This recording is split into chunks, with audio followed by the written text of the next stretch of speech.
Það held ég nú. Við byrjum hér á dramatísku stefi Valkyrjana eftir Richard Wagner. Gandreiði Valkyrjana. Þetta sem sé þessi þátturinn á ríkisstofnunina. Ég snýst það að við elskum napalmlykt að mótni. Já, það er sumir tengið við það, sko. Það er helst það. En sko, velkomin í fyrsta sinni í Þjóðmál, Birgir Ormarsson. Takk hérlega fyrir. Fegin að þessari þöggun er lokið. Já, það bara, nú rúfum við þögnina. Mjög gott. Birgir tells it all. Og Andrés Magnússon, velkomin. Heill og sæll, frábærborgari. Þetta uppástef, eins og segi, dramatískt lag, það er nú ekki að því að það fylgist það mikil dramatík í því að fá Birgi í þáttinn. Já, og þó, það kemur ljós, kannski í lok þáttarins. En sko, 27. júní, daginn sem þessi þáttur kemur út, það er að segja að við erum takað upp á 50 degi, en á fyrstu degi kemur þátturinn út. Þannig dag var þetta verk frumsýnt. 27. júní, 1870, í München. Birgir mann vel eftir því. Já, hann var á staðnum. Lítilega. Þannig að það var nú bara tilefni að við ákvæmum að byrja þessu lagi. Mjög gott tilefni. Nei, ég meina, þetta er frábært stef og eins og ég myndist á, þetta er leikið í mögnuðu atriði í kvikmyndinni Apocalypse Now, einnig bestu kvikmynd allra tíma. Já. Tekundið þetta. Og þar kemur með þessi setningum að í framhaldinu að ég elska napalmlykt á mótana. Heldur betur, þannig að það er nú dramatík svo sem hér heima og erlendis og svo erum við ríkisjóð sem kennir sig við Valkyrjur og þannig að við getum tengt við þetta lag alveg endalaust. Það er það. Þetta er þetta er margbrotið og eins og ég segi með Valkyrjuna þá er þetta nú einhver besta ópera Wagners, þannig að það er sjálfsagt að halda henni á lofti. Jú. Þú verður að gera þetta, spila meir í Wagner í þessum þetta. Já, það kannski þurfum að taka þá stundum bara. Eða Megadeth. Það má vera bara svolítið sitt lítið að kóru, sko. Þjóðmáli fjölbreyttu þáttur. Það er ekki Já, hér fögnum við fjölbreytileika. Já, heldur betur. Gera það alla daga vikunar. Þannig allan daginn, alla daga vikunar ætla að segja. Fjölbreytin er okkar styrkur, Gísli, myndu það? Já, heldur betur. Ég tala dramatík, það er ekki mikil dramatík í kjötkomrinu. Það er halda menn haus og halda kúlunu. Þegar ég fór daginn, hitti Jónörn, það brjálaði að gera, svo réttur hann hendina og sagði bara sjáðu, bara hún reyðist ekki. Menn eru bara, það er kúl. En þeir eru hér með veitingar. Já, takk hérlega fyrir. Það lítur vel út. Já, sem Andrés þegar byrjar að nota. Já. Nú Birgir, þú bara veður í þetta eins og þið sýnist. Það er enginn að dæma hér þó að menn fá sér. Nei, ég veit það. Og þó Andrés kom núna á 3. borgara, það er enginn að telja. Þetta er dásand. Nei, ég tek við þegar Andrés kemur með einhverja langlóku hérna á eftir. Já. Og svo er þetta vinnur okkar í kalda. Við erum að fara að hendi í leik sem við erum að kynna á samfélagsmiðlum. Við höfum nú aðeins fjallað hér. Grillleik Þjóðmála, eða sumarleik Þjóðmála. Þannig að byrtum mynd, sjáu ég myndina, sjáu ég kallinn. Glæsilegur. Ekki? Gísli, er það rétt skilið hjá mér af þessari mynd að þú grillir bjór? Já, þetta er svona ákveðin tilraunastarfsemi. Já, ok. Þannig það kemur ljós í lok sumars hvernig þetta fór. Ok. Þannig að ég var aðeins framöttur í kjötkomrinu í gær. Já, eitthvað hefðu Suðu Sigfús að segja þetta, en ok. Við ætlum að hendi í leik þar sem að fólk auðvitað þarf að taka okkur á samfélagsmiðlum og helst að vera, ekkert helst, bara vera að grilla á yfirdur grilli og í velun það er engin smá velun í boði fyrir þá sem að taka okkur á mynd, einhverju skemmtulegum grillmyndum. Við söfnum við saman í pott og draugum út hér í lok júlí, þar sem í boði verður svona ferðagrill, eins og sést þarna myndinni frá yfirdur. Það verður 10 manna veisla frá kjötkamarinu með forrétt og eftirrétt og síðan 100 kaldir frá kalda. Mjög elegant. Það er alvöru veisla. Þetta er almennilegt. En það er líka sko með grillið og íslenska grillmenningu. Þetta er eitthvað sem maður þurfa virkilega að leggja sig fram að ná þekkingu og tökum á. Þannig að maður veit aldrei sko hvenar ógæðandinn er yfir. Ég lendi því fyrir nokkrum árum að ég þurfti að rífa eldhús hjá mér og síðan vorum við blöng eða eitthvað þannig að við vorum eldhúslaus í 3 mánuði yfir vetur. En við vorum út á palli vorum við með grill. Já. Og ég lærði að sjóða egg á grillinu og bara alls konar. Neyðin kennir allir konar spila. Það var bara allt elda á grillinu og það bara virkaði. Já. Bara Heston Blúmyndal þróaði yfirdurgrillinn og þú hefur að ég heyri hljómað þína eigin grillaðferðir. Já. Þannig að bara verður að góða með það. Herðu, talandi dramatík ef að hendast aðeins til Bretlands. Ég gerði það. Nei, það ekki. Þar var nú eitt stykki forsætisráðherra sem sagði af sér í vikunni. Já, þetta fyrir að gerast alltaf reglulega. Ég var akkurat stattur í London síðast þegar að þetta gerist, þegar að Rishi Sunak sagði af sér.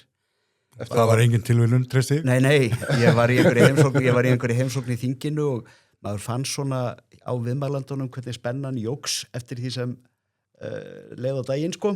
Já.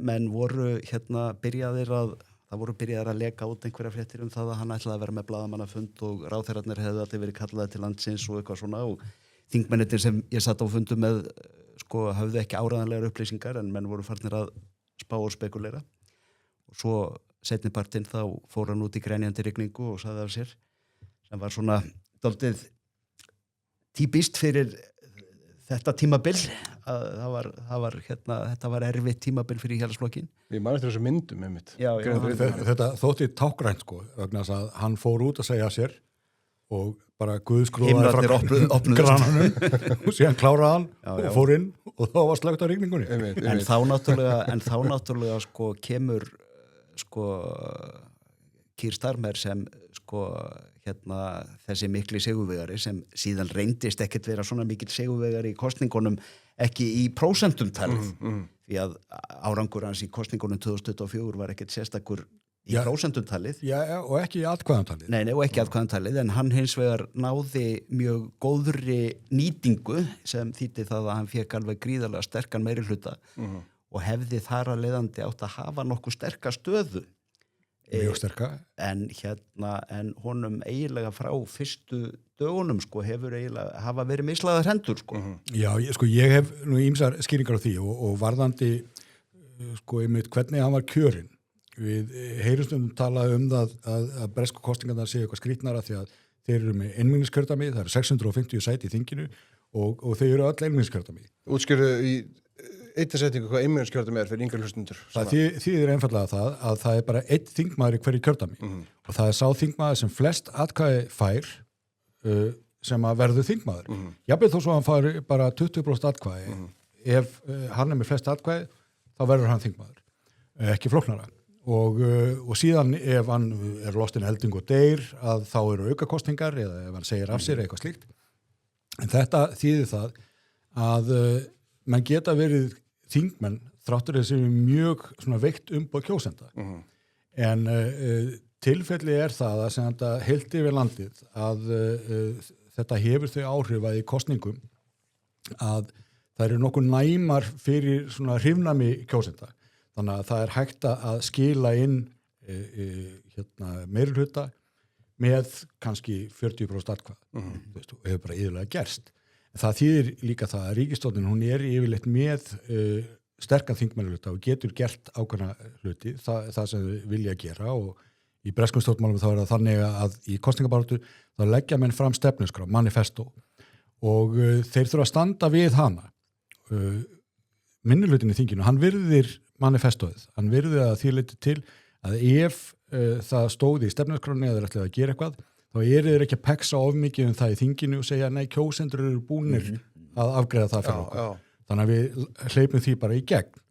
En það þýðir líka það að ef ríkisstjórn bregst einhverju af þessum kosningalórum eins og Starmer hefur til dæmis gert, að þá bregðast menn ekki mjög vel við. En þarna gerðist eins og sko það að þegar að þessar kosningar fara fram að þá er mjög stór hluti kjósenda sem er kannski íhaldssinnaður í hjarta sínu.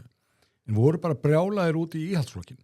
Að bara hann hefði brugðist á margan hátt og menn höfðu ýmsar ástæður í því að voru sumir sem voru brjálaðir í því að þingmennir hefðu hent borðis út og aðrir voru á því að Rishi Sunak ekki gengið nógu vel, aðrir voru ennþá í fíli við því að Liz Truss hefði eitthvað klikka á þessu öllu. Það var búið að vera alltaf löng svona sorgarsaga, getur við sagt. Já. Þannig að kjósendur höfðu alveg ástæður til að reyna bregðasteknið við því.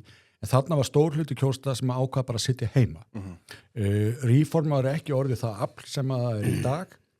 Þannig að þeir höfðu víða bara ekkert mikið að fara og þetta verður til þess að kosningaþátttaka í þessum kosningum er mjög lítil og þess vegna verður Starmer, hann vinnur kosningarnar en með sko minnsta atkvæðafjölda sem hann hefur séð í meira en massaldur og þráttur að þjóðin hafi fjölgað mjög og kjósnum mikið. Hann kemur hérna inn með 33% atkvæða heilt yfir landið. Þannig að hann með veikt umboð þráttur að þingmeirihlutin hafi verið mjög sterkur, 411 þingsæti af þessu 650. 1/3 kjósenda, 2/3 þingmanna. Já, Í raun og veru. en þetta einmunniskjördæmasystema, það hefur þann kost líka, eins og ég sagði, sko, að það næmt fyrir hrifnami kjósenda. Það þýðir líka það að það auðvelt fyrir kjósendur að skipta liðið, eða ef þeir vilja. Ef ríkisstjórnin að bregðast, þá auðvelt að fella hana. Og það hefur gerst hvað eftir annað. Og ef við lítum á okkar kostingafyrirkomulag, segjum eftir hrunið hérna þegar margir voru gramir út í ykkur sjálfstæðismenn, að ef þjóðin hefur nú ákvað að hérna kasta ykkur öllum út í ystu myrkur, hver hefur verið síðasti maður til þess að þetta og þingi? Jú, það var Geir Haarde. Hefði hann farið fram, sko. Þannig að þarna hins vegar hefur þennan kost að sko bara ef mann líst ekki að blíkuna, að þá hægt að henda stjórnarmeirihlutanum nokkuð hratt út í kosningum, jafnvel fella forsætisráðherrann eins og hefur gerst. En umfram allt, sko, að Starmer, hann hefur fundið þarna að hann var með 400 hníf í bakinu, eins og kemur betur nokk leitu í Íhaldsflokksins orðaða það. En hann veit sem sko, að hann þarf bæði að vera með kjósendur sko, sín megin og þing. En hvað það sem klikkar frá því, því að þeir unnu síðustu kostingar, þó þetta ekki glæslega eins og við erum bara að fara yfir, en hvað gerir síðan þá? Hver eru þessi brostnu fyrirheit sem að þeir hafa þá ekki staði við? Eða... Sjálfsagt vegur þyngst í hugum almennra kjósenda bara staða efnahagsmála. Alls konar skattabreitingar og bara tilfinning fyrir fólks fyrir því að það hafi það verð núna heldur en það hafði fyrir 2 árum. Sko. Og svo hefur, eins og ég segi, hafa honum verið mislaðar hendur í mjög mörgum málum, sko. Verið klaufalegur, verið svona vaklandi fram og tilbaka, hefur aldrei náð að skapa sér þá stöðu einhvern veginn að vera sterkur stjórnandi. Hann er líka frekar leiðilegur sem mikil synd í stjórnmálum. Jú, hann er feikilega leiðilegur. Já, ég sá einhvern tímann, sko, einmitt þá í neðri málstofunni í Prime Minister's Question Time og þetta var svona frekar sviplítið Rishi Sunak á móti Keir Starmer en Sunak þó ívið betri, sko. En þetta var svona eins og maður segir, þetta var ekki fyrstu deildar framistæða, sko. Sko, ég held reyndra að Keir Starmer hafi verið einhvern veginn rangur maður í þetta allt saman. Hann kemst til valda í verkefnaflokknum vegna þess að þeir urðu að losa sig við Jeremy Corbyn og hans vinstri, sko, villinga. Það hafi komist upp sko, bara gyðingafordóma innan flokkskipulagsins og alls konar hræðileg mál og Jeremy Corbyn var bara ókjósanlegur. Það er mjög einfalt mál. Starmer, hann kemur inn sem einhvern veginn svona þekkilegu maður og hann gæti komið sæmilega fyrir sig orði og hann var öruggur, reyndur lögfræðingur, meira segja mannréttur lögfræðingur og hann hafði verið saksóknari og þótti af ýmislítið brunns að bera. Það er þó einn galli, hann hafði ekki komið nála stjórnmálum áður. Ég held að hann verið 52 ára gamall áður en að hann sko hugsaði það. Já, hann var nú viðloðandi leipur í sem ungur maður, stúdentapólitík, sko. Okay. En hann kom seint inn, það er rétt. Já, hann segði að þetta var í rösku í æsku. En hann kemur seint inn og hann er ekki pólitískt aðneimann og í þessum bransa þá þarft að vera það. Þú þarft að hafa lifandi áhuga á stjórnmálunum og vera svona sjá á færi hvað er að gerast, en hann hafði þetta ekki. Hann var ekki vel læs á fólk, hann var ekki flinkur í að velja sér samstarfsmenn. Hann kunni ekkert á flokkskipulagið inn í verkefnaflokknum. Það er að segja hvernig þú ættir að friða ákveðna menn og svo framvegis. Þannig að þegar hann kemur inn með þannig mikla kostingasigur, þá var hann samt sem áður með verkalýðshreyfinguna mjög efinsum sig og verkalýðshreyfingin sko leggur verkefnaflokknum til langmestan peningin. Það voru sömulegis margir vinstrimenn innan verkefnaflokksins sem að bara voru miklu lengra til vinstri en hann, sem að hann var ekki búin að semja neitt við. Þannig að hann sem var með kosningastefnuskráfum að laga ýmsa hluti, fara í efnahagsmálin, gera þetta og hitt, bæta félagslega kerfið og svo framvegis. Þegar hann er komin í þingið, kemur ljós að hann er bara ekki með backup frá eigin flokksmönnum í þetta og hann lendir í því hvað eftir annað þurfa að taka uppbeigur. Já. og það er sem í bresku stjórnmálum veikir alveg svakalega. Já, flokkurinn gerði endalaust grín á hann, það bara skipti engum máli hvað hann hefði sagt, hann yrði að beygja með það. Já. En hversu mikið hafa útlendingamálin áhrif á þróun stjórnmála þetta? Nú sjáum við uppgang reform, menn hafa mist tökin svolítið á innflytjendastefnunum. Það hefur áhrif auðvitað líka og Reformi flokkur Nigel Farage. Það mun umbótaflokkurinn. Það mun alveg örugglega hafa áhrif í næstu kosningum en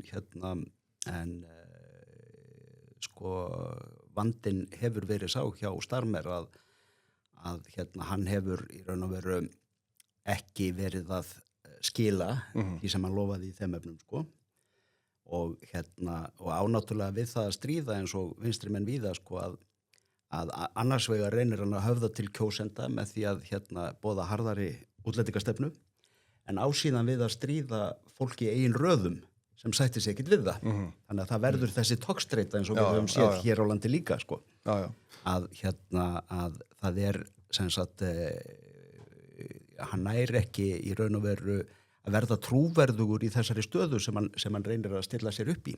Ég sá líka, Kemi Beitin okkar að hafa orðað þessi í þinginu og ég skora á menna að Kemi Beitin okkar formaður Íhaldsflokksins. Já. Og sko, hún er búin að vera í miklu stöðu undirfarna mánuði. Já. Hefur farið vaxandi, hefur stækkandi í þessu starfi. Þetta var svolítið erfitt hjá hann í fyrsta árið en hún er svona komin í svolítið mikið stuð og á hverjum miðvikudegi að þá er þessi fyrirspurnatími í þinginu og ég er í hádeginu og það er þetta að sjá hann á YouTube bara í beinni útsendingu ef maður vilja og það er feikilega gaman fyrir áhuga fólkum ég bæði stjórnmál og þó ekki síður mælskubrögð. En hún var að benda á það og svona það er bergmál af gömlum frasa sem í flokkurinn vann nú kosningar á dögum Margaret Thatcher sem að var Labour is not working. Það er að segja sko verkamannaflokkurinn eða vinnan er ekki að virka. Og hún einmitt kom inn á þetta þetta var náttúrulega bara þú veist vandi í verkefnaflokksins væri sá að stærstur hluti þingmannans væri ekkit fyrir Labour, væri ekkit fyrir hinnar vinnandi stéttir, heldur fyrir bótaþegastéttina og að verkefnaflokkurinn, hann hefði unnið að því öllum áratugum saman að gera sem flesta bótaþegum að það er bara sama hvað ábjátaði fara á bætur þannig að sko menn væri ekkit að hugsa okkur að vera að vinna fyrir engum minni pening. Ja, þetta er nú bara tónlist sem að hljómar í sölum Alþingis í dag. Já, en síðan væri með Keir Starmer sem að væri nú ekki alveg sko þarna, hann væri hins vegar þar sem einhvern veginn fulltrúi opinberra starfsmanna og sem má til sannsvega að færa. Hann var opinber starfsmaður og hans nálgun hefur verið svolítið teknokratísk að mörguleiti og hann hefur verið að reyna að friðþægja opinberra starfsmenn sem að eru þó margir hverjir og orðnir eins konar bóta þegar vegna þess að það hefur ekki nema helmingurinn að skila sér aftur í vinnuna eftir COVID. Við fekk að vinna heima þá sko og fer nú ýmsum sögum að hvað er gera mikið gagn heima á sér en ég segi, er það gott og vel þeir gera þá ekki annað verra með það? Nei, það er kannski ákveðin skaðamingun fólkinni í að halda mönnum bara heima. Búlistrákar á þessu nótum, bara að því minnst þú Jeremy Corbyn ef að finna en uppáhaldsklippa mín á YouTube með ég horfir reglulega á þetta bara til að hlæja ef að flétta á YouTube og Jeremy Corbyn, who are you? Þetta er mjög að því að þú minnist á sko hvað heitir þetta? Fyrirspurningatími forsætisráðherra eða ekki bara það sem að menn takast á það sem leiðtogi stjórnarandstöðunar fær alveg sérstakt plattform til þess að hjóla í forsætisráðherrann. Einmitt. Hlustum á þetta. Spilspurning og fær ekki svör. Þegar Jeremy Corbyn var formaður verkamannaflokksins. Like him, I was in Brussels meeting with heads of government and leaders of European socialist parties, one of whom said to me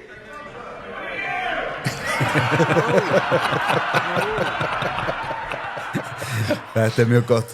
Þetta er náttúrulega mjög dæmigert fyrir þetta að sko menn láta ansi mikið flakka og leyfa sér að vera svolítið brútal en það er samt af því að þetta er bara name of the game þá taka menn þetta ekki næri sér. En ef við byrjum að spila þessa klippu aftur þá getum við séð að þarna hægra með Corbyn situr Andy Burnham nýja stjarnan hjá verkamannaflokknum með bindi reynar, hann er nú þekktari fyrir að vera í svörtum ból en gott og vel Hvað hlutur ekki gemdi hann þarna? Hann hefur greinilega hann var skuggaráðherra, ég man nú ekki hverju þá. Já. Nei. Vonandi ekki í fjármálunum, hann er ekki mjög flinkur um þeim, en við getum séð sem sagt að þegar að IS-menninni kalla á hann hver er þú? Já. Að þá brosir Burnham. Já.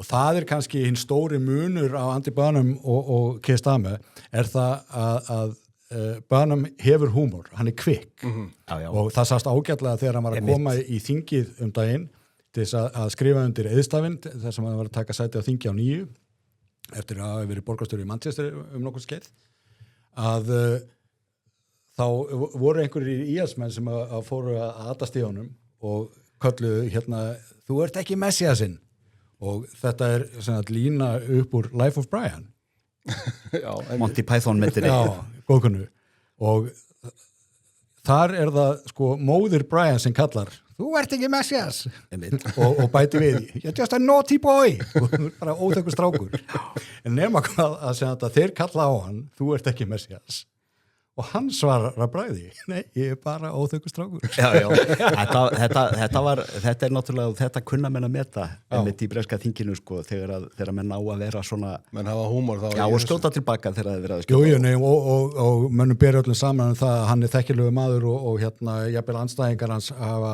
sko sem að sátum með á þingi í den þeir hafa alveg borið vitni það að hann sé sko almennilegt fólk. Skoðanlandar hans kunna vera svona hinsegin eins og gengur og hún hefur ekki orðið vel úr því að stjórna Manchester sérstaklega, en þráttur það að fjárhaga Manchester sé ekki í frábæra málum og stjórnina borginni svona hinsegin, þá er hann samt sem aður vinsall og í stjórnmálum þá er það gullið. Hann hefur náð að verða hann hefur náð að verða svona sko andlitið að talsmaður norður hluta Bretlands eða norður hluta Englands sem hefur verið auðvitað dálítið svona eða upplifir sig sem svona vanrækt svæði sko og hann stuðningsmennans hafa kallað hann King of the North og það verður áhugavert að sjá hvernig hann gengur að standa undir því. Við sjáum nú þegar að fyrrnefnda kosninga stóð yfir þá var Kristrún Fossdóttir þá formaður Samfylkingarinnar, hún fagnaði nú með Starmer og sagði að hann væri mikill innblástur fyrir okkur, þar að segja sigur verkamannaflokksins og framganga Starmer. Já, það er. Þannig að innblásturinn er horfnu sjónusöðinu eða hvað? Já, Kristrún getur nú verið meira hrifandi heldur en Starmer nokkuð mann, en hitt er alveg rétt að sko Kristrún og fólkið í kringum hana, þau lítu mjög til Bretlands, já, þarna er myndið mitt af þeim, það er allnokkur Íslendingar sem fóru að fór svona kjarni úr samfylkingunni þarna til þess að hjálpa til og læra vinnubröð. Já, og þau gerðu það og gott betur því að þau komu með í farteskinu heim ýmsa orðaleppa og stefnur og annað slíkt sem að þau notuðu hérna heima og stundum svolítið fyndi sko að maður heyri bergmálið í ýmsum orðum á íslensku bara sem maður man eftir að hafa síðan aðstæða og reyndar það kom á daginn að fyrir sveitarstjórnarkosningarnar að þá fengum við líka að láni sko slagorð frá dönunum í þessu þannig að en það er svo sem ekki út á það að setja, ég meina sósíaldemókratar eru alþjóðleg hreyfing og ef menn á að tengja það samhenginu og búa til samhengið í þá er það allt í lagi en þetta er hins vegar pínu fyndið þegar að maður sér svona algjöra eftir öpun eða speglun sko. Það er miskusti kímilegt. Já, heldur betur. Sko rétt aðeins að því að við myndist á vandragangin frá kannski COVID og við sjáum að alltaf nú eru liðin 10 ár frá Brexit-kostingunum og það er mikið fellan það í fjölmiðlum að sá sem tekur við af Keir Starmer verður þá 7. forsætisráðherrann síðan þá. Þú veist, er það sko, við getum alltaf rætt Brexit hérna í allan dag en bara ef við náum afgræða einhvern veginn hratt, þú veist, hefur allt farið í hundakottan eftir þá kostningu? Ég vil nú ekki meina það. Ég bjó á Englandi þegar að þessi kostning átti sér stað og fylgdist með aðdragandanum og eftirleiknum og vissulega hafa stjórnmálin verið í töluvru uppnámi síðan. Það er hins vegar rangt sem að ég heyrði stjórnmálafræðing halda fram hér rúfældi sko að rúfið mjög upptíkina þessum 10 ára afmæli. Já, en að þessi fjöldi forstráðara sem hefur þurft að segja af sér það væri einhver stórkostleg tíðindi fólkin í því fyrir að fyrsta ymmit út af þessu sem maður tala áðan, að þá það nú þannig í Bretlandi að forsætisráðherraskipti þar eru nokkuð tíð, þráttur að kjörtímabilið sé lengra þar en hér, það eru 5 ár. 5 ár. Að þá hægt að búa til kosninga fyrr og sko, en ef þú horfir yfir forsætisráðherratalið, flestir sitja bara nokkuð skamt. Margaret Thatcher og Tony Blair, þau eru undantekningar að ef hort yfir lengri tíma og það kannski hugmyndin þau tvö í embætti sem kannski blekkir dálítið í þessu sambandi sko. En sæti forsætisráðherra hefur verið valt og og sama má nú segja sko leiðtogasætin í flokkunum almennt sko að ég veit ekki hvað frá því að ég byrjaði að fylgjast með breska íhaldsflokknum hvað þeir hafa skipt oft leiðtoga sko eftir Thatcher og slátara þeim alveg sko miskunnarlaust og þetta ekkert nýtt sko, ég meina eins og þú mann sjálfsagt vel Birgir að á 19. öld að þá var þarna áratugur þar sem að ég held að þeir hafi verið 10 sko forsætisráðherrar og það var ekki fyrir að Sir Robert Peel kom til skjallana sem að það færðist ró yfir mannskapinn aftur. Einmitt og svo voru þessi tímabil með Gladstone og Disraeli sem Þannig að þessi tíði forsætisskipti má ekki endilega reka bara til Brexit. Nei og horfðu líka bara yfir sundið. Sýnist að undanfærin 10 ár hafi verið einhvern veginn helguð pólitískum stöðuleika meginlandi Evrópu. Nú hrættur ekki. Nei og bara næsta nágrannalandið Frakkland, náttúrulega dæmi það sem hefur verið sko ég veit ekki, skipt ofta á ári forsætisráðherra undanfarin ár. Og forsætið situr sko þráttur að vera með innan við 10% fylgi meðal þjóðarinnar. Það eru allir brjálaðar út í hann. Já, þetta kannski örlög eiginlega sko þeirra sem fara með stjórnina við þessar aðstæður sem við búum við. Það svona óróleiki í heimsmálunum en það er líka allt á flegi ferði í fjölmiðlum og miklir sko, mikið svona breytingaskeið og það eru margir þjóðarleiðtogar og stjórnmálamenn sem hafa lent í einhvern veginn útsoginu í þeirri það mikla umbyltingar út allt svo sem ekki verið breytildeldur eftir COVID-tíman í kjölfar COVID-tíman ég held að þú getur rakið lengra aftur ég held að það hafi eftir að þessum fróðafríð eftir kaldastriðið eftir að það svona fjara út og það byrjaði að verða órólegra við Persaflóa og víðar en við sáum að það byrjaði að rísa popúlísk alda og hún gerði það í Evrópu, hún gerði það með að segja í Arabaheiminu, þeim minni eftir arabiska vorinu og það má sko horfa það má horfa víðar, ég meina og Píratar hér voru sko einn angi af því við getum alveg bent á aðra stjórnmálamenn núna sem að eru með svona mjög sterkan popúlískan þráð hér á Íslandi en ekkit síður út í heimi og ég myndi nú frekar með stillaði upp þannig að Brexit það hafi verið sko einkenni frekar en einhver orsök einhvers í því meina, hvað er Trump? Þið getur bara hortið við hann öll. En maður horfir á Brexit að þá var í raun og veru í langan tíma og undan fannst manni það nánast vera skrifað á vegginn að þessu gæti komið vegna þess að það var svo djúpstæð og viðtæk andstaða við Evrópusambandsaðildina í Bretlandi meðal Breta og í raun og veru kannski miklu meiri andstaða heldur en birtist í sjálfri atkvæðagreiðslunni vegna þess að ýmsir sem kusu með því að vera áfram í Evrópusambandinu voru samt hundóanaði með það eins og til dæmis fórusta íhaldsflokksins sem stóð með Remain en var hins vegar búin að vera gríðarlega gagnrýninn á Evrópusambandið og vildi reyna að ná fram einhverjum breytingum innan þess þannig að sko að því leyti þurfti þetta ekki að koma óvart en afleiðingarna náttúrulega hafa verið alls konar fyrir Bretana og hluti af afleiðingunum náttúrulega skýrist af því að Evrópusambandið hefur reynst þeim afskaplega erfiður samningsaðili eftir að útgangan var samþykkt. Þannig að Evrópusambandið hefur í raun og veru gert mjög mikið til þess að gera Bretum þetta eins erfitt og sásökafullt eins og hægt er. Ég vil gert sjálfið sér sko óleik til þess að refsa Bretunum. En svona í framhald þessu og út af þessu vorum að tala hér í upphafi undir Wagner að sko ef við horfum á Kristrúnu Frostadóttur sem að hún er hagfræðingur, hún kemur úr bankageiranum og hún er alvöru gefin kona samt sem áður og sko kerfistjórnmálamaður í raun og veru samt sem áður þið horfið á feril hennar hvað hann hefur verið populískur í raun og veru og hún er ekki populíski eðlisinu en hún þarf greinilega að gera það að því að pólitíkin er orðin svolítið þannig að pólitíkin tikkar með TikTok þannig að þess vegna var þessi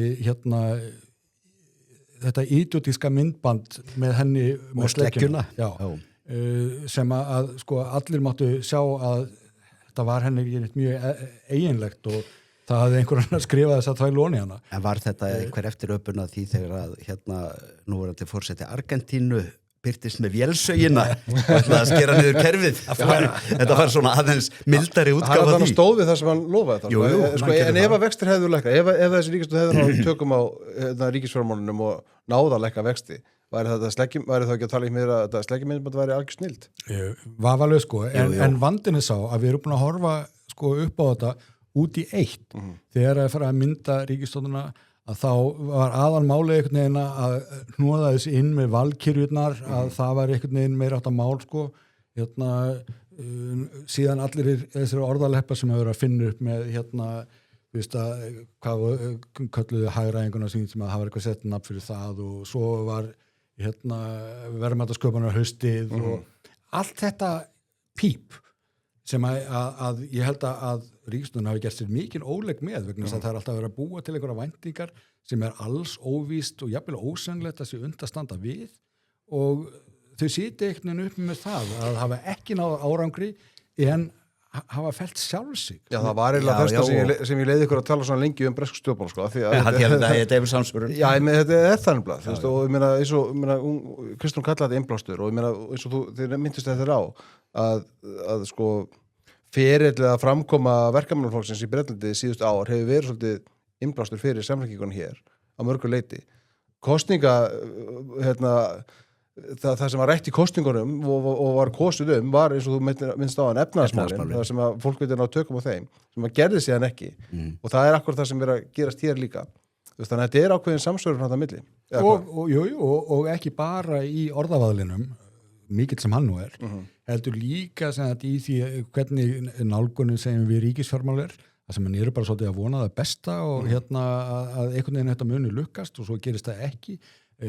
Það er farið sko gegn betri vitund í hlutum eins og að tengja bótagreiðslur vístölu sömu vandamál og Bretarnir eiga við etja.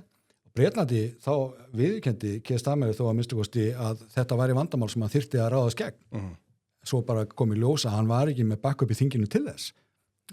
Hérna er það þess öðru nær sko að það bara menn vita betur og láta samt vaða til þess að halda í einhver sæland einhvern veginn innanborðs og Já, ég veit það. Já, bara keyrt allt áfram einhvern veginn. Já, þannig að sko ótrúlega satt en Inga Sæland er ekki mest í populistin í þessari ríkisstjórn. Á þeim nótum við kannski færa okkur þá heim. Við sáum nú þannig könnun sem að var gerð fyrir fréttastofu Sýnar núna í vikunni. Það sem að framkemur að samfélkingin, hún er þá ennþá meira stærsti flokkurinn. Já. Sjálfstæðisflokkur vinnur á en ríkisstjórnarflokkarnir eru að dala í fylgi. Þú veist, við höfum svona... Það er hægt að greina ákveðna þróun í þessu og þróunin er svo að Sjálfstæðisflokkurinn hefur verið að styrkja sig á undanförnum mánuðum. Er það eftir að þú... Eftir að ég hætti, já, það er batnað. Nei, þetta náði nú botni eftir að ég hætti. En Takk fyrir að fórnaði fyrir flokkinn. Þetta náði botni eftir það, en hins vegar þá landið hefur verið að rísa síðustu mánuði og sveitarstjórnarkostingarnar voru þetta gríðarlega mikill byr í seglinn fyrir Sjálfstæðisflokkinn. Já. En þetta kannski gerist hægar á landsvísu, bæði er fylgi samfylkingarinnar stöðugra þar og fylgi Sjálfstæðisflokksins er ekki að vaksa jafn hratt þar eins og gerist á vettvangi sveitarstjórnanna. En það hins vegar, sko, svo eru þetta alls konar fréttir af hinum flokkunum líka, Viðreisn er aðeins að gefa eftir og Framsókn er kannski aðeins að rétta úr kútnum. Þannig að Vinstri grænir mælast inni. Já, Vinstri grænir. Það hafa verið að mælast Já, inni já. út í mismunandi könnunum. Nákvæmlega, Þjóðarpúlsi að maskinu og könnunum. Flokkur Fólksins hefur verið lengi í vanda en það verðist ekkit vera neitt lát á því að þeir að þeir eru að missa eða Flokkur Fólksins er að missa fylgi alveg í stórum stíl en sko án þess að maður leggi of mikið upp úr einstökum skoðanakönnunum þá held ég að okkur sé óhætt að segja að þessi könnun og aðra kannanir sem hafa átt sér stað á undanförnum mánuðum það sína svona ákveðna tilhneigingu og spurningin er svo sko hvaða áhrif þetta hefur á pólitíkina í stærra samhenginu venjan er auðvitað svo að þeir ríkisstjórnarflokkar sem fá illa eða slæma útkomu í skoðanakönnunum fara verða órólegir og fara verða frekari til fjörsins, láta meira í sér heyra og vilja skapa sér meiri sérstöðu og gera meiri kröfur að þeirra mál ná í gegn og svona. Það var eiginlega með næsta spurning, sko, hvenær panikar einhver flokkurinn, sko? Já, nei, en að einhverju leiti hefur Flokkur Fólksins fengið einhverju framgengt í því. Þau hafa fengið nú að geta, þannig að þau þurfi ekki að vera... Þau fengu bæturnar, þau fengu strandverðarnar. Já, það hefur verið komið til móts við svona ákveðin mjög tákgræn mál þess flokks núna í vetur. Ég held sko að... Allt ykkur mál sem að gera hagkjörinu ekki gott, sko, en ok. Ég held að sko að þegar við horfum á þessa könnun og bara við getum rifjað upp að í síðasta mánuði sem þessi könnun sem sýndi að Sjálfstæðisflokkurinn var orðinn stærri en Samfylkingin sem að Ríkisútvarpið átti miklum vandræðum með að segja frá þeirri frétt sko, en þar var það ljóslega, það voru sveitarstjórnarkosningarnar sem að voru svona aðeins að rugla í fylgismælingunni. Þar sé að það var fullt af fólki þar sem að var einhvern veginn ennþá að hugsa Hildi Björnsdóttur og Ásdísi Kristjáns þegar það var spurt út í flokkana. Núna erum við aftur að sjá sko, hinn kalda raunveruleika þingsins vegna þess að þingi fékk smá pláss þarna en það er eins og að, ég meina Guðrún Hafsteinsdóttir getur verið mjög hress með það að þráttur að hún sé ekki að með jafngóða mælingu síðast að þá er hún bara í rétta átt og þetta er alltaf að koma. Já, er þetta ekki betra heldur en síðasta maskína því að það er náttúrulega ákveðin munur virðist vera kerfisbundin munur á Gallup og maskínu. Það er einhver munur þar á þýðinu sem við erum að spyrja. En við sjáum það að Sjálfstæðisflokkur og Samfylking eru þarna langefst og að tilliti teknum til vikmark og alls þessa ég myndi halda að Samfylkingin sé bara því að við höfum séð svo margar þannig mælingar, hún sé herri sem er ekkert óðurlegt, ég meina Kristrún er fórstráðara og ber mikið á henni meðan að Guðrún færi nú ekki noti sín nema bara svona réttlis að halda Kristrún við efnið í þinginu nú er búið að senda þingið heim þannig að hún hefur ekki mikið pláss til þess en svo sjáum við að það eru þarna miðjuflokkar eins og Framsóknarflokkurinn er eitthvað að sækja þessi veðrið er það til marks um eitthvað? Er það þá ekki til marks um það að stjórnarandstaðan sé einhvern veginn að ná sér meira á strik? Miðflokkurinn er búin að vera nokkuð stöðugur í sínu, stundum byggast að nokkur herra svona þegar einstök mál koma upp en annars ekki. Ég myndi hins vegar hafa áhyggjur af því í sporum Viðreisnar að þeir sé ekki að njóta þeirra mála sem þeir hafa náð fram sem að eru nokkur en mig grunar að þeir sé að gjalda töluvert Evrópumálsins þar að segja að kjósendur sem eru óráðnari að þeim finnist að Viðreisn hafi verið mögulega ofrek á Evrópumálið vegna þess að allt annað er látið bíða með hann. Já.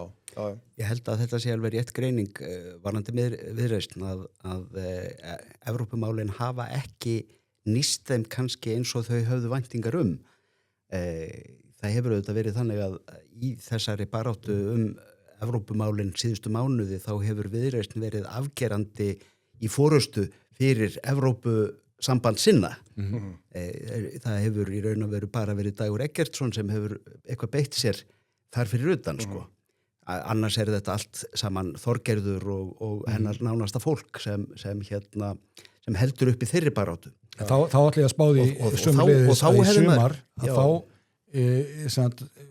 ef Jái skildi nú að vinna þar sem er alls óvíst, þetta virðist vera stál í stál í samkvæmkannunum, en ef Jái skildi vera hlutskarpara þá spá ég því að Viðreisn muni tikka nokkur hressilega upp. Það kann að vera og ég held að það myndi líka náttúrulega sko styrkja stöðu Þorgerðarinn í ríkisstjórninni vegna þess að þar með í raun og veru hennar portfóljó orðið svona þunga miðja í starfi ríkisstjórnarinnar vegna þess að þegar að ef það verður farið út í samningaviðræður eftir þess að þjóðaratkvæðagreiðslu þá verður allt kerfið undirlagt og öll önnur mál sem tekin á dagskrá þarf að skoða í ljósi þess hvaða áhrif þau hafa á stóra planið í Evrópumálunum og þannig að ég held að já í haust geti leitt af sér til svona skipti á balans inn í ríkisstjórninni þannig að Þorgerður myndi styrkjast en Kristrún hugsanlega veikjast vegna þess að Kristrún hefur ekki verið mjög afgerandi í þessu. Og það sérstaklega ef að sko, já þetta er alltaf mikið ef og hefði en þú veist ef að jáið vinnur og svo verður farið að staði þessar aðelda viðræður eða já, aðlögunarferli sem þetta er. Þetta er hvort tveggja. Að þá að svo alltaf kemur inn í þetta líka, þú veist, kjarasamningarnir, verðbólgan og allt þetta og við menna á ekki tökum á því sem að ekkert bend til að þið muni gera að það mun það auðvitað hafa áhrif og það er kannski sérstaklega á Kristrúnu sem var út á þetta kjörin. Já, sko. Þetta er áhugavert og bara auðvitað fyrir okkur kannski til skemmri tíma þá eru það kannski þurfum við að hafa meiri áhyggjur af því hvað gerist í þeim efnum sko. Ég meina það eru auðvitað bara ef kjarasamningar fara allir í klessu í haust sem auðvitað við vonum að gerist ekki. Það eru mörg merki það því miður. Það verður dálítið, það yrði afrek hjá aðilum vinnumarkaðarins sem þið tækist að sigla fram hjá því í haust sko. En það hins vegar þannig að þá fer nú ansi margt að færast á veri veg. Við sjáum það í dag staðan svo að horfurnar í efnahagsmálum ekkert góðar. Væntingar stjórnenda fyrirtækja eins og þeir eru að birtast í könnunum eru neikvæðar. Þannig að fyrirfram ákveðið svartsýni í gangi. Sömuleyti rökstudd og sömuleyti kannski bara sálræn, getum við sagt. Biggi, þú tala svo varlega að þú ert óþólandi. Nei, ég segi bara Piltar, ef við förum á sa.is Já. Birgir er bara komið langt fram úr handritinu sko. Þetta var bara næstu dagskrá. Við færum okkur í það setna.